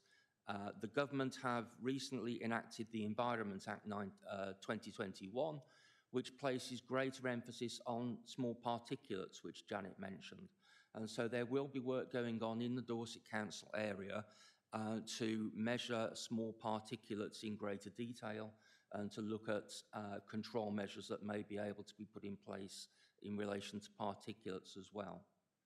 With respect to the action plan, it is the Council's, it is officers' intention that that action plan is reviewed on a regular basis. And I think Councillor Christopher mentioned 12-month basis, and that is something which we can certainly look at because the government are out to consultation at the moment at new air quality objectives. So in a way, the goalposts are changing at the moment, and our work needs to take account of that. So this will be a very live issue over the next 2 to 3 years. Thank you. And looking at the report, it sort of envisaged that funding for a bypass is going to be difficult to obtain, but can we give it a go? Can we lobby for it? And or alternatively, if a footbridge was placed instead over the road to stop people having to stop and then start again, do you think that would have a major impact on a reduction in particles at all? Is that worth really investigating and modelling at all? Thank you, Chair. Any action that improves the flow of vehicles through the village will have a positive effect on air quality, emissions and air quality. Vehicles stopping at a pedestrian crossing will require the vehicles to start off again, putting load on engines and increasing emissions. It's certainly something that we can speak to our transportation colleagues about, also National Highways, and our air quality consultant may be able to do some modelling around that scenario. Okay, Councillor Simon Christopher, you wanted to come back? Members, I do think we have to be realistic about the problem and the actions that can be brought into play. I've heard mention of bridges, I've heard mention of bypasses. With respect to bridges, the street through Chiddock is so narrow, there isn't space even for a pavement on the south side of the village. So there are huge constraints. When you consider the thoughts of a bypass, and many people are open to a bypass to the north of Chiddock, one has to bear in mind that when you are close to the pedestrian crossing, you are barely above sea level. But to the west of Chiddock, you have Hardown Hill, which is owned by the National Trust, and that is 675 feet high, 50 feet higher than Golden Cap. So the engineering for a bypass would clearly be interesting, and I am not an engineer. What we need are ways in which we can encourage people not to use the A35 in the very short term, whether by car sharing, better public transport, or any other possible way. But clearly, as ward member, I'm very much alive to the problems, but always interested in other people's comments. Thank you, Chair. Not sure who was first. We'll take Councillor Rowland Tarr, then Councillor Sherry Jesperson. I'd just like to support Councillor Christopher in what he's been saying. We have a little committee with the local MP meeting on these subjects, and we also meet Highways England. We take them to task. And also, I was Heritage Coast Officer in the 1970s for Dorset County Council. And we considered the bypass idea. And as Councillor Christopher has made clear, it is virtually impossible to fit a bypass into that area. We've got to get the traffic away from the Dorset coast. If you go to the Wellington Monument now, which used to be a beautiful, peaceful place with a view across the Somerset, the Taunton Vale, of the Quantocks and Exmoor, it is now, you have to shout to speak to somebody at Wellington Monument to make yourself heard. If that happens to Golden Cap, we have committed a major mistake.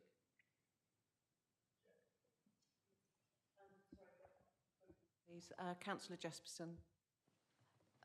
Thank you, Madam Chairman. Sherry Jesperson, Hillforts and Upper Clarence Ward. I was really, the point's been made. I just would urge everybody against putting your faith in a bypass as a solution to anything, because those things almost always don't materialise.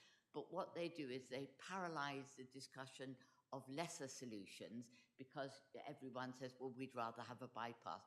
And generally speaking, across Dorset, discussions of bypasses have not proved helpful over a 30-year period. So I would much rather that we focused on the actions that are realistic and are within our gift. Though I would have to just register that my disappointment when I read this paper at how few things are in our hands, how very little we as a big council like Dorset Council have very little we can do. And I think aside from today's debate, maybe there's a conversation that we might be having with National Highways about some more of these powers coming our way, because this is a debate. We're talking about Chidiock today. I know that there are other villages. There's Spetsbury on the A350, which has an air quality problem for very much the same reasons. And it is disappointing to see how powerless we are in this.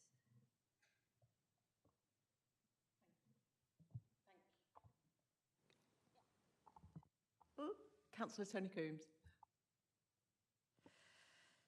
Thank you, Chairman. Good morning. Councillor Tony Coombs from Verwood. I've listened very intently to the debate so far, and I just really wanted to add just a couple of thoughts into the mix. I live right over in East Dorset, and in our local plan for many years we had a provision for a West Moors bypass. because of the growth in the Verwood area, going from a village of 3,000 to a town of 15,000. And money was to be collected via developer contribution. Sadly, it was never achievable, and over the years the whole scheme has been dropped and will never now be built, which I think is a shame, and I see the difficulties ahead for Chiddock in trying to do something like that. However, for me, it raises the bigger question as to why Dorset is the only council without a motorway.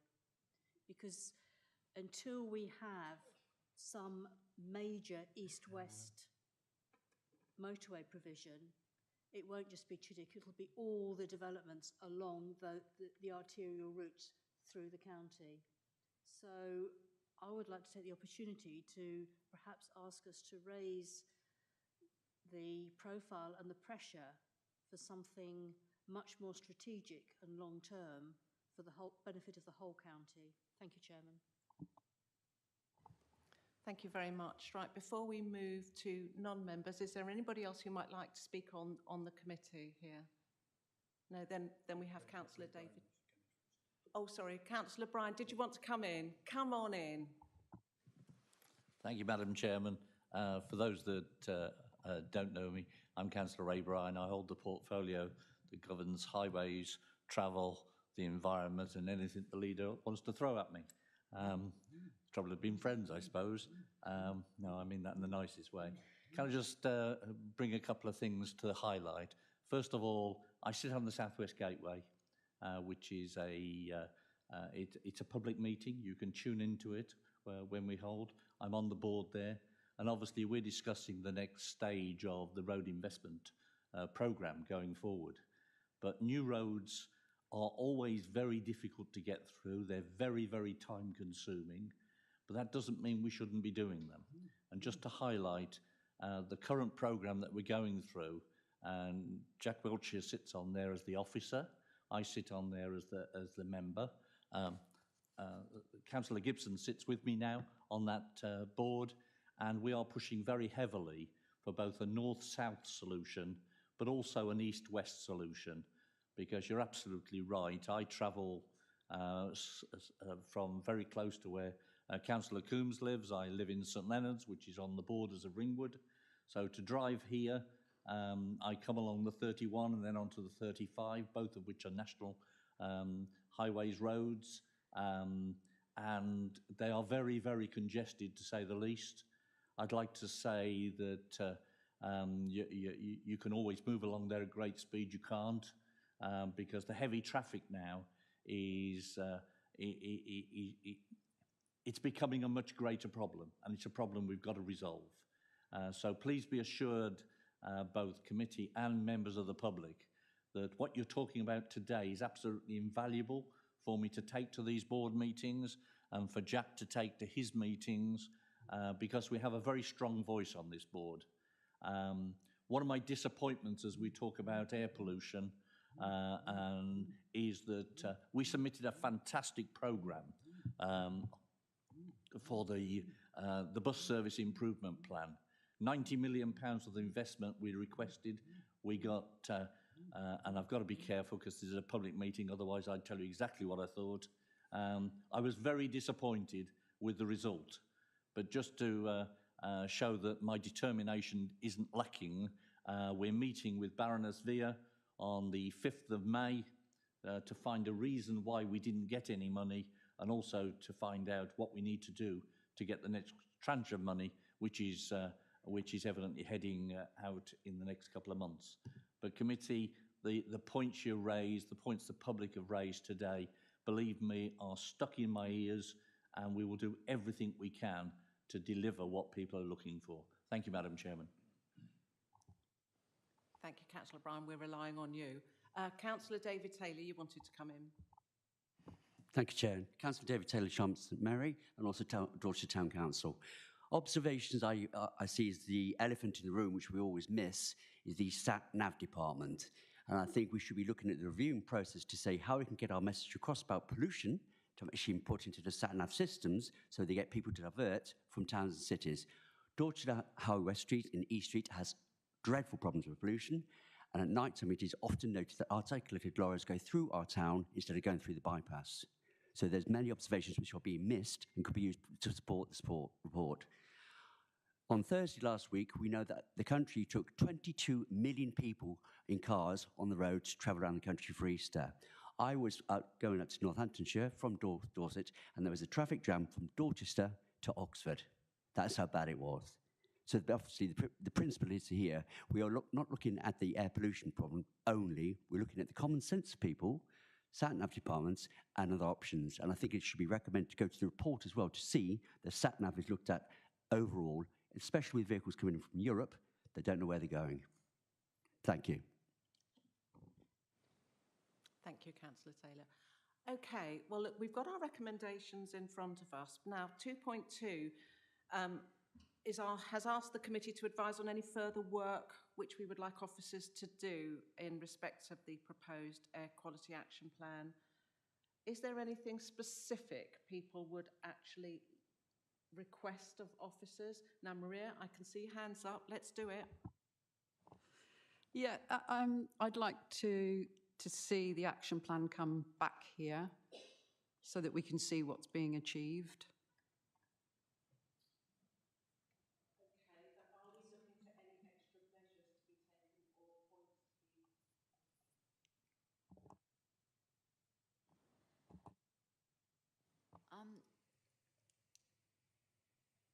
be... Would it be appropriate for us to ask for some preliminary work to be done on a footbridge, or is that, it's not my area, but is that not, it's just that it seemed to be the one thing that we've discussed here today that's we're not, that we could ask you to have a look at, that you have said would help. But I'm aware of the fact that the local member is not keen on a footbridge. Could I just pop that out there and see what anybody else thinks? Thank you. But also under 7.1.2, it states that Chiddock Parish Council have raised the possibility of an off-road pedestrian cycle link between Chiddock and Bridport that may have the potential to take some traffic off the road network. Is that work ongoing, or can we push that further at all? Thank you, Chair. Yes, that work is ongoing, and we will report back on that in terms of the action plan and adding further detail into the action plan. And can I just say that I welcome Councillor Bryan's comments in terms of transportation, and certainly the action plan, we anticipate it being much more of a living document over the next 2 or 3 years, and those discussions and negotiations with National Highways will feature within the action plan so that members can keep account of how that work is progressing. Green, would you like to come in at all?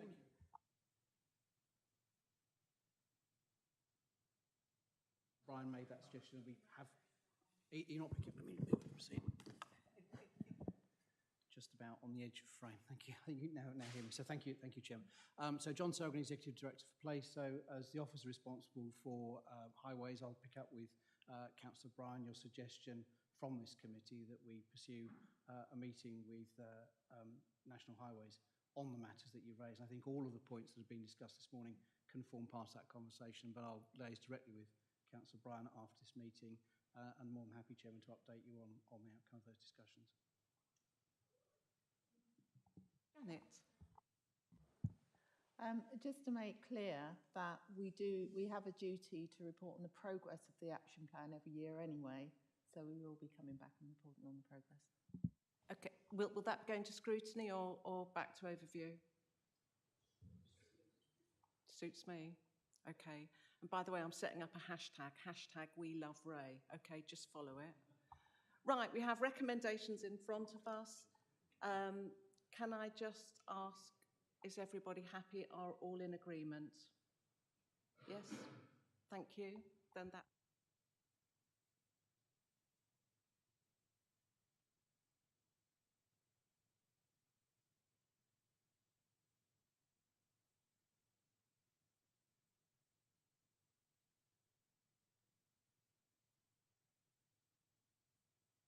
We're moving on to agenda item 8.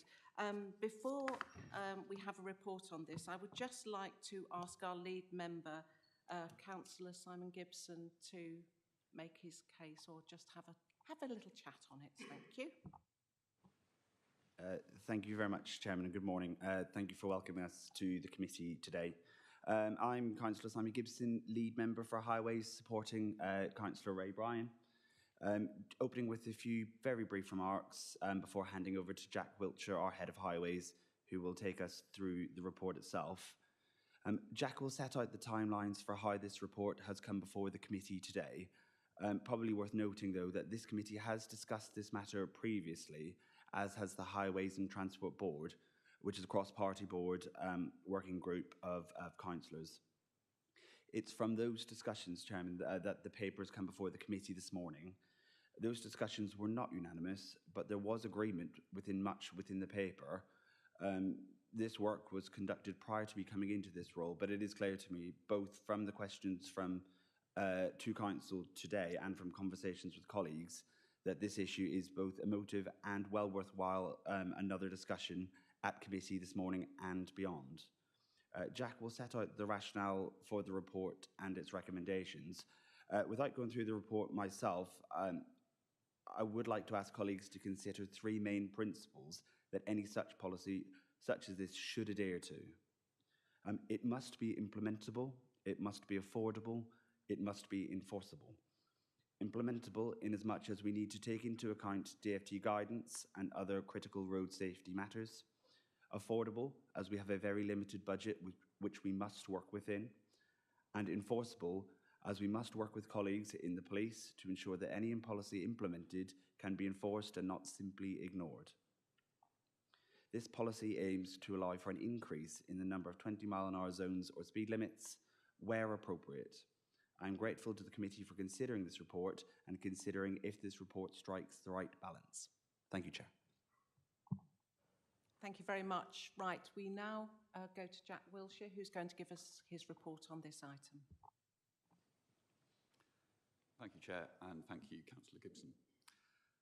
As Councillor Gibson states, this is the second time that a paper looking at Dorset Council's approach to 20-mile-per-hour roads has been brought to this committee. The original paper was presented on the 17th of December 2020 by the then Road Safety Team leader, Mike Potter. The decision from that meeting was recorded as, I shall quote literally, that the Place and Resource Overview Committee support the following. There's 2 points. Point 1, to continue to follow Department for Transport guidance and criteria for setting speed limits.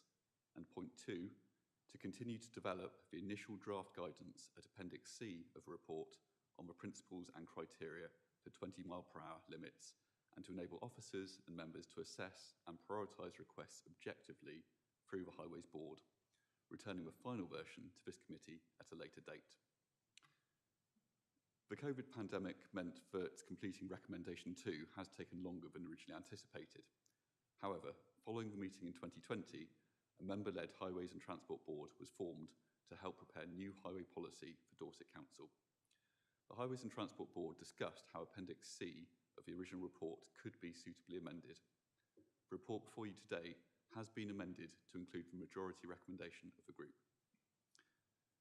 There are a number of key changes to the original report, which I will briefly highlight here.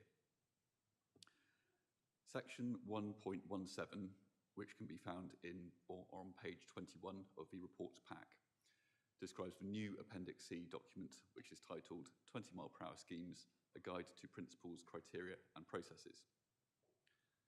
Section 1.18 refers to additional advice to enable communities to fund the installation of 20-mile-per-hour schemes where the request does not reach sufficient priority to allow funding from the capital programme. With the member input from the Highway and Transport Board, Appendix C has now been prepared as a final rather than a draft document. It can be found in reports pack starting on page 37. A new appendix, Appendix D, has also been added, showing the proposed process for assessing a 20-mile-per-hour limit or zone, and that can be found on page 49 of the reports pack. A key change to the new Appendix C is an expansion of how exceptional circumstances can be applied to the threshold criteria. An extra point has been added to the 3 threshold criteria from the original document. This extra point specifically covers the presence of exceptional circumstances. There is also more narrative on the DFT guidance covering the underlying aim of achieving a safe distribution of speeds within setting speed limits. The priority criteria matrix to determine which schemes will be capitally funded has been updated from the original document. This can be found on page 43 of the reports pack. The matrix has been expanded to include damage-only and near-miss reports, potential for active travel, and proximity to schools. Page 41 of the reports pack also shows a form that collects information to show whether the proposed criteria for a 20-mile-per-hour speed limit are met. The DFT guidance on setting speed limits has 140 numbered points. Although many of those cover the benefits of reduced speed limits, they should not be read in isolation, as there are some overarching points that describe situations where 20-mile-per-hour limits would not be appropriate. I'd like to bring your attention to 2 of these points, which are replicated in our report. These are sections 1.6 and 1.8 of the main report, and they can be found on page 19 of the reports pack. Section 1.6. The DFT defines a 20-mile-per-hour limit or zone in urban areas as applicable in streets that are primarily residential and in other town or city streets where pedestrian and cyclist movements are high, such as around schools, shops, markets, playgrounds, and other areas. But it specifically states where motor vehicle movement is not the primary function, and this is point 132 from the DFT document. 1.8 of our report says, with regards to 20-mile-per-hour limits in rural villages, DFT guidance states it may also be appropriate to consider 20-mile-per-hour limits or zones in built-up village streets, which are primarily residential in nature, or where pedestrian and cyclist movements are high. But it then clarifies, such limits should not, however, be considered on roads with a strategic function or where the movement of motor vehicles is the primary function. For many people, the main part of this report will be seen as the threshold criteria for setting a 20 limit. Appendix C of the paper, starting from page 39 in reports pack, shows the proposed threshold criteria for new 20-mile-per-hour limits. For clarity, I will read those here. As a general rule, unless in exceptional circumstances, locations will not be considered for 20-mile-per-hour schemes where any of the following apply. And there are 3 points which are A, B, and C. Point A, that they are on A or B class roads. An exceptional circumstance could be a town centre where there will be high levels of pedestrian and cycle movement and strategic movement of traffic is no longer the priority. Point B, they have existing mean speed, Point B, they have existing mean average speeds above 30 miles per hour. DFT guidance states that 20-mile-per-hour schemes should be self-enforcing. Where existing traffic speeds are notably higher than 20 miles per hour, compliance very likely will be poor and therefore benefits sought not realised. And point C, there is no significant community support as assessed by the local Dorset Council ward member. In assessing community support, councillors should review the views of the town or parish councils and local residents to best ensure that there is a broad consensus. Following on from that, locations will be considered for 20-mile-per-hour limits or zones if 3 out of the 4 of the following criteria are met. Point 1, current mean speeds are at or below 24 miles per hour. Point 2, there is a depth of residential development and evidence of pedestrian and cyclist movements within the area. Point 3, there is a record of injury collisions based on police collision data within the area within the last 5 years. In exceptional circumstances, evidence of a series of damage-only or near misses could be taken into account on a case-by-case basis. And point 4, exceptional circumstances evidenced by the parish or town council, communities are encouraged to provide reasons in addition to criteria 1, 2 and 3. Exceptional in this context means being different from a norm. It does not mean something that should be designed to exclude, and these reasons will be reviewed against DFT guidance. As Councillor Gibson said, Dorset Council is keen to increase the number of roads with 20-mile-per-hour limits or zones that meet the guidance. The policy shown in this paper provides a clear system for creating new 20-mile-per-hour limits and will help to prioritise which 20-mile-per-hour areas are delivered first. I will at this point also introduce the man to my left, who is Tony Burden. Tony Burden is our Road Safety Manager. Tony and I will be looking to answer your questions. The officer request is that the committee review the guidance for setting the principles, criteria and process for 20-mile-per-hour schemes. Thank you, Chair. Thank you very much, Jack. Right, we're going to open this up to our committee and Councillor Sherry Jesperson. Thank you very much, Madam Chairman. Councillor Sherry Jesperson, Hillforts and Upper Tarrants Ward, and a member of the Highways Board. I have long been an advocate arguing for better 20 miles an hour policy, a policy which reflects the changing public priorities, and we've heard those very well described this morning, reflects our own environmental and carbon reduction priorities, and supports our transport plan, reflects the views of our residents. And I've seldom heard, Madam Chairman, public views expressed in so well-informed and articulate terms as we have heard this morning. And there is an absolutely clear message to Dorset Council from our public this morning on this matter. We've heard that Dorset Council follows the Department for Transport guidance. And we've heard that very well explained by Jack. But this is guidance, and it's open to interpretation. And my fundamental issue with the policy we have before us is the way in which Dorset Council has chosen to interpret the guidance. I don't think that we have got, as Councillor Gibson asked us, we have not got the balance right. To give an example, the most obvious example, which has already been referred to, in the heart of this policy, the principle and criteria laid out in Appendix C, I don't think this reflects either the wording or the spirit of the DFT guidance. The DFT makes no mention of A and B roads. Rather, it talks about the primary function of the road. It distinguishes between and gives us the choice to distinguish between, as Jack has said, roads with a strategic function or where movement of vehicles is the primary function, contrasted with streets which are primarily residential or where pedestrian or cyclist movements are high, where motor vehicle movement is not the primary function. In other words, it's putting communities and the hierarchy of vulnerable users at the centre of this decision, not the name of the road. It's not whether it's an A or B road, it's what that section of that part of the road is primarily used for. The DFT criteria specifically require councils to assess the impact of traffic speeds on quality of life. And their language, the language in the DFT guidance, seems to me to be very much about facilitating the introduction of speed mitigation.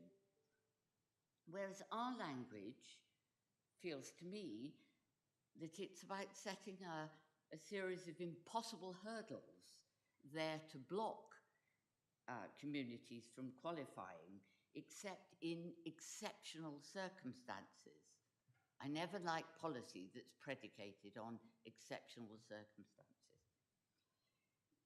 And this brings me to the second point I'd like to make, Madam Chairman, if I may, my second issue with this report. I'm sympathetic to the budget pressures which the highways have worked under for years. Officers know that. No one is more an advocate for more money for highways than I am. But we shouldn't be using policy to ration services. Policy should start with the need and should define a good service to address that need. policy should not be predicated, policy making should not be predicated on an assumption that there is not enough money. Madam Chairman, if I go to my doctor and he tells me I need a knee replacement, that doesn't mean I'm going to get a new knee next week. It means I qualify to go on the waiting list for a knee replacement. The reality of budget pressures and service rationing is an ongoing dialogue right across the public sector and right across Dorset Council with our residents. We ask them which of our many life-enhancing services they would like us to prioritise, and these priorities change over time. If we use policy to ration services, setting the bar so high that few communities can qualify, we will never know, will we, whether there are 17 communities waiting on the waiting list for a 20-mile-an-hour limit, or 30 or 300 communities that could have qualified if our criteria had been more realistic. And so we will never shift our priorities to meet that identified need and to respond to the very clear message that we've heard from our residents here today. So for the reasons about the language and the interpretation of the DFT guidance and my discomfort in using policy to ration services, and for a whole range of other reasons we've heard this morning, Madam Chairman, I don't think this policy is yet good enough. I would like to see a policy which is ambitious and which more closely reflects the intentions of the DFT guidance, which works with the grain of the Council's wider objectives and meets the clearly expressed needs of our residents. So I think we have more work to do before this policy is acceptable. Thank you very much. Thank you very much. Now, for anybody who's listened to Just a Minute on Radio 4, I'd like to, if possible, let's not have too much repetition, because I think there's a lot of agreement in this room. So where we can, if you've got new points to make, please. Councillor Valpothecary, I think you're next. Thank you, Chairman. It's really a just point that came up from our residents very early on in this meeting. It seems to me we can only make policy if we're informed, properly informed. And Helen Stumbler and Peter Mole said there's issues about reporting online collisions and near misses. And it seems to me that we need to be able to do improve our risk assessment tool, which needs to capture all these incidents. From that, we'll be properly informed and we'll be in a much better position to create the policies that are suitable. Thank you. I think a number of us didn't actually know we could report near misses, so that in itself is really very useful. Councillor Batstone. Thank you, Chairman. I'm Pauline Batstone, Blackmore Vale Ward, which, as I've said, is a rural area. And it struck me when reading these documents that they're about roads and highways, and I'm interested in people. And as I look at my rural villages, I have no towns, I do have A and B roads dividing communities. And my feeling was, in reading this, that inadequate weight was given to, if you like, the quality of life. At one point, quality of life is spoken of in terms of communities being severed by fast roads. And those miss out in this policy. They're the A and B roads. And we do need to go back and review that to enable lower speed limits to be imposed where villages are being severed, divided, whatever, by fast traffic. I'm looking at Appendix C, and Dorset Council aims to ensure any limits have the maximum benefit for affected communities, such as promotions of healthy lifestyles, sustainable and environmental benefits, and improvements to the social interaction and economic well-being of an area. And several of my villages, I'm thinking of Shillingston, Little Inch, Pulham, who else have I forgotten, where Kingstag, where social and community interaction are stymied by the fact you've got a lot of traffic going very fast through that village, especially, I would say, the ones on the A357. So I would ask that the policy be reviewed. I can support recommendation A. I can't support recommendation B because I think we've got more work to do. And I have every respect for the professionalism of our highways officers and their skills, but let's go back and have another look at this document. And certainly I would like to see greater weight being given to the quality of life and the severance of communities. Thank you, Chairman. Thank you very much. We've got Councillor Ryan Hope. Thank you very much, Chair. Councillor Ryan Hope, Western Ward in Weymouth. I have to agree with what's been said here already by my colleagues and members of the public. I don't think this policy is yet right. And I question Councillor Gibson and Councillor Bryan, when drafting this policy with the officers, have we already gone out and spoken to some of these key members in our community who have spoken here tonight, from the sort of 20-mile-an-hour campaigns in our towns and parishes? Because it does feel that their voices haven't been heard in this policy. The other thing I'm still not happy around is the injury collision history is the highest score in the waiting list on the matrix where we'll be judging applications. We should be a proactive council. We shouldn't be waiting for that accident to happen before we react.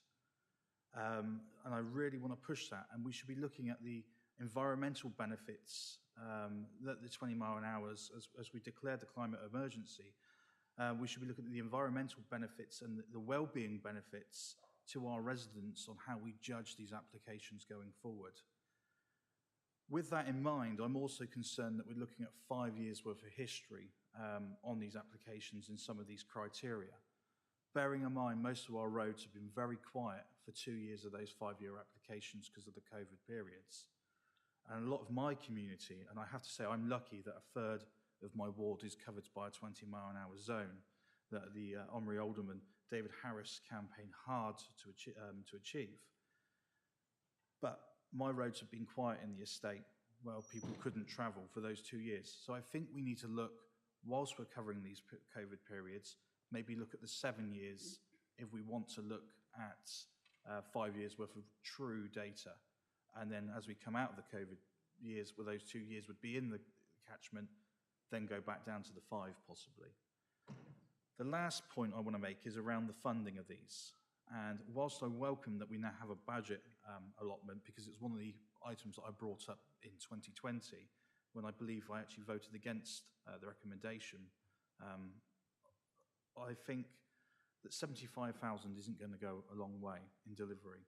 It's a good start, but I'm also disappointed to see that if an application doesn't meet all the criteria of Dorset Council, we're going to expect communities or towns or parishes to pay to deliver it if they want it. Because there will be elements, although it hasn't scored quite high enough, there will be elements within their scoring that will be of benefit to Dorset Council and its policies. So again, I think we need to look at a weighting system that, depending how it scores, how much additional funding we may need from the town, parish or community to support getting that application moving. And I do question whether or not we have the resources in-house that if a town council did turn up and say, here's the money, deliver me the 20 mile an hour zone, could we actually do it and how quickly? Thank you very much. Councillor Rowland Tarr, did you want to speak? I'm Councillor Rowland Tarr. I represent the area between here and Weymouth, between Hardy Monument and Tinkleton.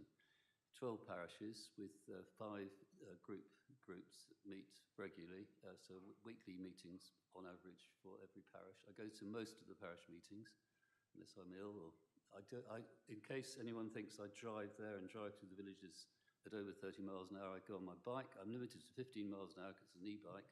So I travel entirely throughout the year to all the meetings, and I talk to the parishioners on walking their dogs and in their wheelchairs and so on. So the strength of feeling which is expressed today is common feeling right through all those villages. And I think it's very difficult. When you work, I worked in County Law for 20 years, you get a report from the government, you have to write a report for Dorset County Council, as it was in those days, and I can see that a lot of work's gone into it, a lot of thought has gone into it. It's been very carefully phrased and rephrased following our last meeting. But I think it's got completely the wrong way up. Looking back, it's very easy to say this afterwards. It's completely the wrong way around. We should be saying that 20 is the normal, full stop. That would be the cheapest, fastest way that Dorset Council could implement this. When I then drove to Swanage or to Lulworth through Winfrith or whatever, I would know that each village I came to, I would stick to the 20 limit. One subject that hasn't been covered is agricultural vehicles. I come from a farming family, obviously I don't want to stop agriculture, but the tractors going through the villages, all the villages now, especially at the moment, and day and night, those tractors are limited to 40 kilometres. That's the ones with the flashing lights, that's their limit. That's what they're allowed to do through the village, roughly 30 miles an hour. It is much too fast. If you live in a house which has a glass window facing onto the street, which if you open it, that tractor would actually catch. You do not want people doing 30 miles an hour. That's 44 feet per second. If you imagine going through this room, it is a dangerous speed. It's dangerous in our towns and it's dangerous in our villages. And if we turn the whole thing upside down, we could save a lot of money and get on with it. I think events will overtake us nationally, and the national government, as they have done in Wales and Scotland already, will in fact just make the whole thing out of date because they'll say 20 is the limit, change your signs, that's the end of it. Sorry. Councillor Andrew Starr. Thank you, Chair. I'd really just like to echo the thoughts of Councillor Tarr in that from the perception of the public, most of them think that the problem is not that we should be justifying why there should be a 20-mile-an-hour limit. We should have to justify 30-mile-an-hour limits. Why shouldn't 20 be the norm and 30 where necessary and proven to be necessary? Thanks, Chair. Thank you. Okay, if we've finished with our committee members, I'm going to turn to non-committee members and ask Brian Heatley if he would like to speak first. Thank you, Chair. I'm Councillor Brian Heatley from Rodwell and Wyke in Weymouth, which is a residential stretch of Weymouth. Most of it's been said before today, and I'm really impressed by a number of members of the public who have come in support of the 20-mile-an-hour cause. I'm not going to say any more on affordability, one of Councillor Gibson's requirements, because Councillor Jesperson and Councillor Hope have done it very well. I am going to say something about criteria. We are proposing here 3 criteria which say why you can't have a 20-mile-an-hour limit. The DFT guidance is guidance which has 2 criteria which says where you can have a 20-mile-an-hour limit. Roughly speaking, residential areas and major roads where there are a lot of people about. Please can we start with the positive criteria about where we can have them? And that would be the single biggest change I would want to see.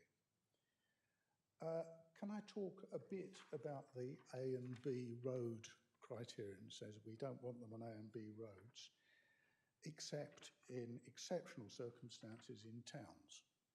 Not villages, doesn't say villages.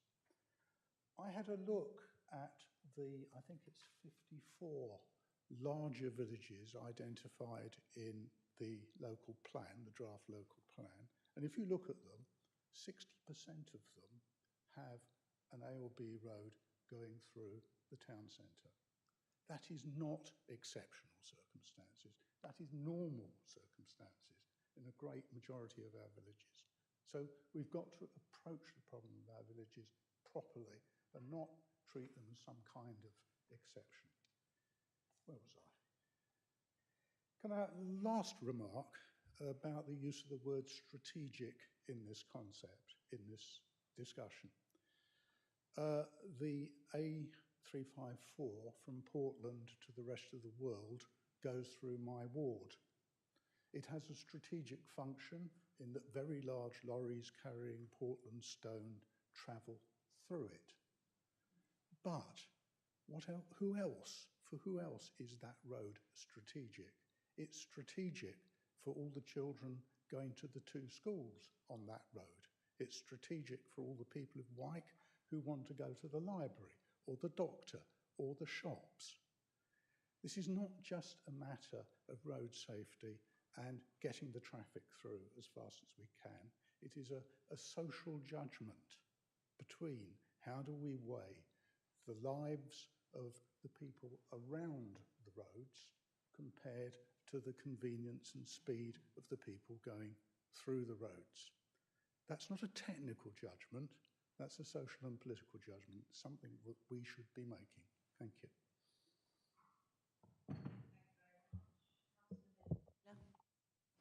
Thank you, Chair. Councillor David Taylor from Chalmers St Mary. My ward runs from Bradford Pebble Rupt around to top of North Dorchester to Stinsford, so it's quite a large area we cover, and 6 parish councils. To add to your quotation from just a minute, I'm going to deviate this time. And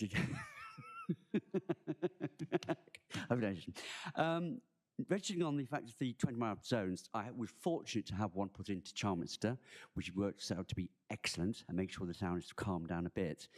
My concerns are also like the roads from going through Frampton, where I have witnessed personally cars going through at nearly 60 miles an hour on a 30 zone.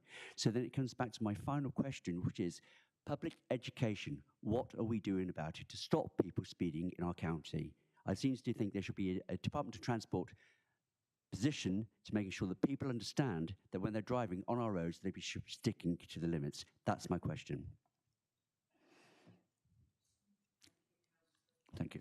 For that, Councillor Simon Christopher, and then I think I'm going to, and Beryl. Right, Beryl's after Simon then, no problem. Councillor Simon Christopher, Marshwood Vale Ward. Without repetition, I will deviate to the whole question of 20-mile-an-hour speed limits and extending the limits. And you may want to ponder the whole question of how easy it should be to extend a 20-mile-an-hour limit to reflect use of recreation grounds and new housing. I have at this point to say, to pay tribute to Councillor Ray Bryan, and I will use modern parlance to say, Ray gets it. The whole question of 20-mile-an-hour limits and whether they should be extended in my ward, which you've heard much about, at Broad Windsor, the 20-mile limit on the Bedminster Road then reverts to 60 just at the point where there is access to a recreation ground used by children. And this is not helpful, and clearly it actually encourages people to drive their children to this particular recreation ground, stroke cricket ground. And if we really want to do positive things in relation to the climate emergency, what we should be doing is thinking about extending 20-mile-an-hour limits and also installing new short sections of pavement so that people actually get out of their cars. And I'd like you to reflect on that. Thank you. Thank you very much, Councillor Essard. Thank you very much, and I'm glad I'm the last person on audience. I came here to observe, but also the fact that I've been a big, passionate campaigner for rural areas having 20-mile limits, as you'll probably gather. And I used to be chair of the Public Transport Action Group. I'm now vice chair. And I used to be a driving instructor as well. So, yeah, my history goes back in Purbeck a long way. From Poole to Dorchester, I know every road. I welcome that, this from Jack Wilshire, and I really welcome the fact that there's 31 20-mile limits in Dorset. I didn't realise there were so many. And also, additionally, that 17 are in process. It would be nice to know actually how long these things take along the way, because it seems that, the criteria and everything else seems to be enormously long. But anyway, what I wanted to say is it seems like this is a very big chicken and egg thing. I mean, Dorset Council, as Brian Heatley says, you know, we're looking at it negatively, we're not looking at it positively, and as I said, the implementation of this new DFT guidance must be taken positively. We are a very rural county, and I didn't say that I am Wareham ward. I have Arne Peninsula, I've got, you know, right out to the Baker's Arms, right out towards Bere Regis, right out along halfway to Wool. So I have got a big area, a lot of it's in AONB, and so you can imagine that even the road down to Arne is a 60-mile-an-hour road, and it's very narrow with passing places. So we have been fighting hard to just get that down to 40, let alone 20. But on the other hand, what I'm saying is this chicken and egg thing is Dorset Council is favouring motor vehicles. In this day and age when we've got climate emergency, and I know that Ray's doing a fantastic job and he knows I'm an eco-warrior, I've got electric car, I've got everything electric, I want to say that we should not be favouring cars. We should not be favouring having motorways through our wonderful rural county of Dorset. That is rubbish. I mean, absolute rubbish. We should be pushing for lots more public transport, more cycles and walkways, and being much more friendly to vulnerable road users. How in the heck can we do a criteria or even get evidence if it's always favoured in towns and that for motor vehicles? People are scared to go out on the roads. They're frightened to go out on the roads. We have, at the moment, I've been fighting for a path over the flyover at Wareham, where we've got level crossing, and when that's closed, buggies and people with prams have to walk on the highway to go into town. That is ridiculous in this day and age. It is now being addressed, and thank goodness it is, that we will eventually get a step-free walkway into Wareham apart from the level crossing. But all of these things throughout the county, it is so important to favour people to get out walking and cycling, not to get in their cars and buzz about, actually frightening everyone else to death. So thank you very much. Thank you. Councillor Bryan, would you like, #WeLoveRay, would you like to come back on anything? I'm afraid that might stick, bearing in mind this is in the public domain. It makes a change to some of the names I get called. So thank you, Chairman. First of all, I'm going to give credit to Tony, who has produced this report, because it's done exactly what we wanted it to do, and that's it's done the LRD, which gives us the opportunity to listen, it gives us the opportunity to react, and then it gives us the opportunity to deliver. And that's what this council is very good at. When we judge the lifestyle of this, or the lifetime of this particular council, the one thing that people will see is that we deliver. And I think it's so important that we get on with this now and work out what it is we want to deliver. The thing that I am most impressed with is the fact that the public have taken the time and trouble to come to this meeting, to send in their questions, their statements, and everything else, which is what has to be the guiding factor when we make decisions. I am a great believer in debate, and what a shame it was that at the previous council meeting we had the debate destroyed by two individuals who decided to take the law the wrong way round. And I make no apologies for mentioning that. I am totally appalled and disgusted by that behaviour. One of the problems I face is the fact that everybody talks about climate change and says how important it is, and believe me, I believe in that. But when we did the survey amongst residents, it featured at number 9, which was well down the target list. And this is why I keep saying to people, we've got to take the public with us. Now, unfortunately, if we don't debate as openly as we have today, and absolutely this committee has done exactly what it's there to do. We've debated this extremely well today.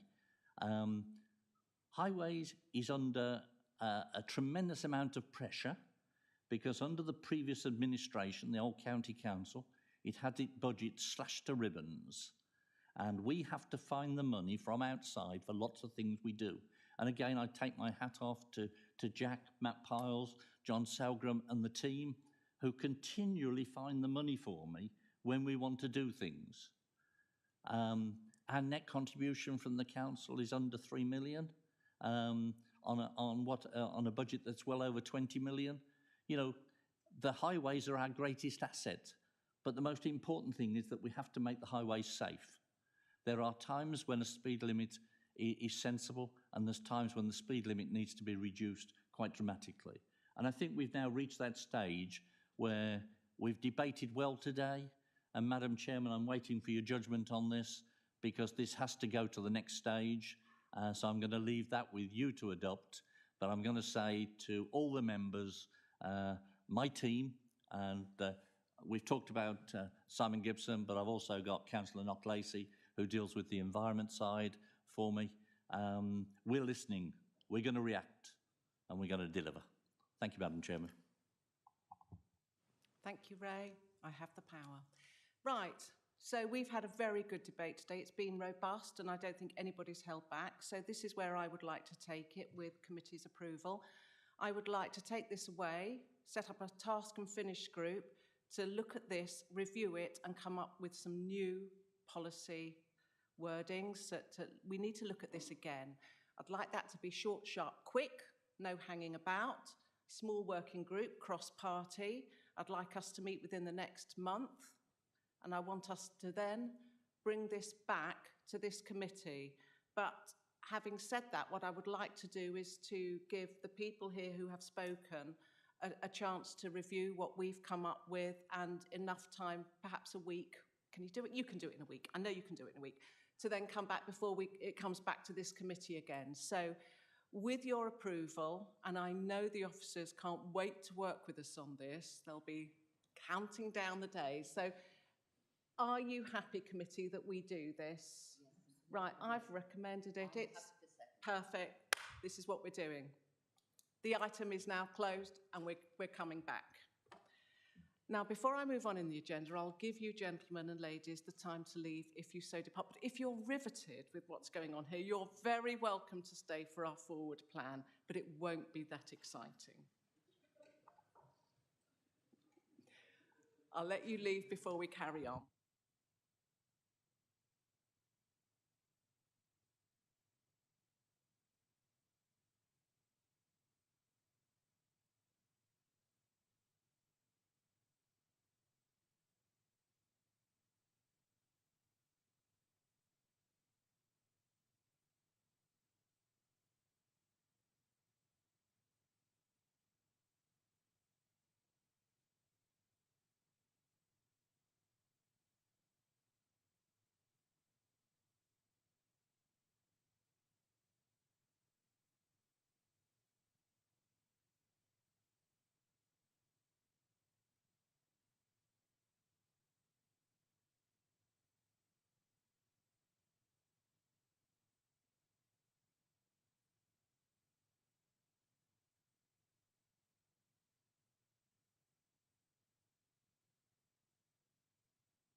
Okay, good people. I am suggesting that we need, our task and finish group should be 7 people. I think any larger and we just start talking to ourselves for longer and longer. Cross-party, that's 4 Conservatives and 3, so 4 and 3. Personally, I really don't mind too much who wants to go on. So can I just suggest, Knock, what would you like to say? Could I suggest that appointment to the committee is done in conjunction with the portfolio holder in the previous task and finish, well, the previous highways board that were working on it. And I think that's probably a conversation to be taken offline rather than decided right now as a knee-jerk. And anybody who would love to be involved, just email Simon Gibson then. Okay, fine, moving on.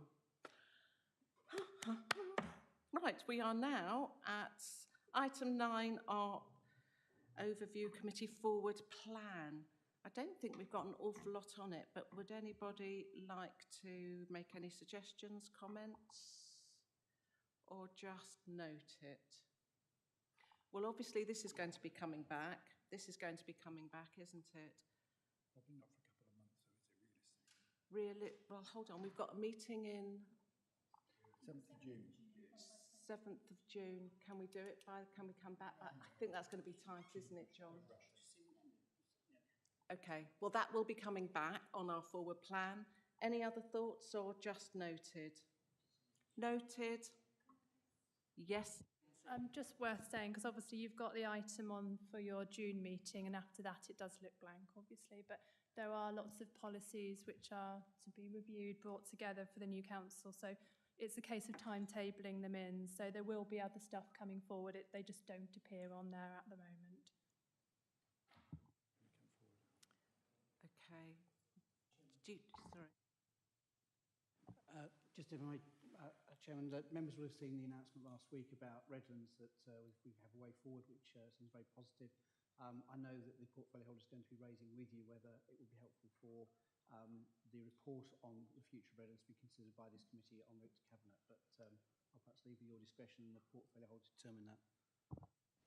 Yep, would welcome that in front of this committee.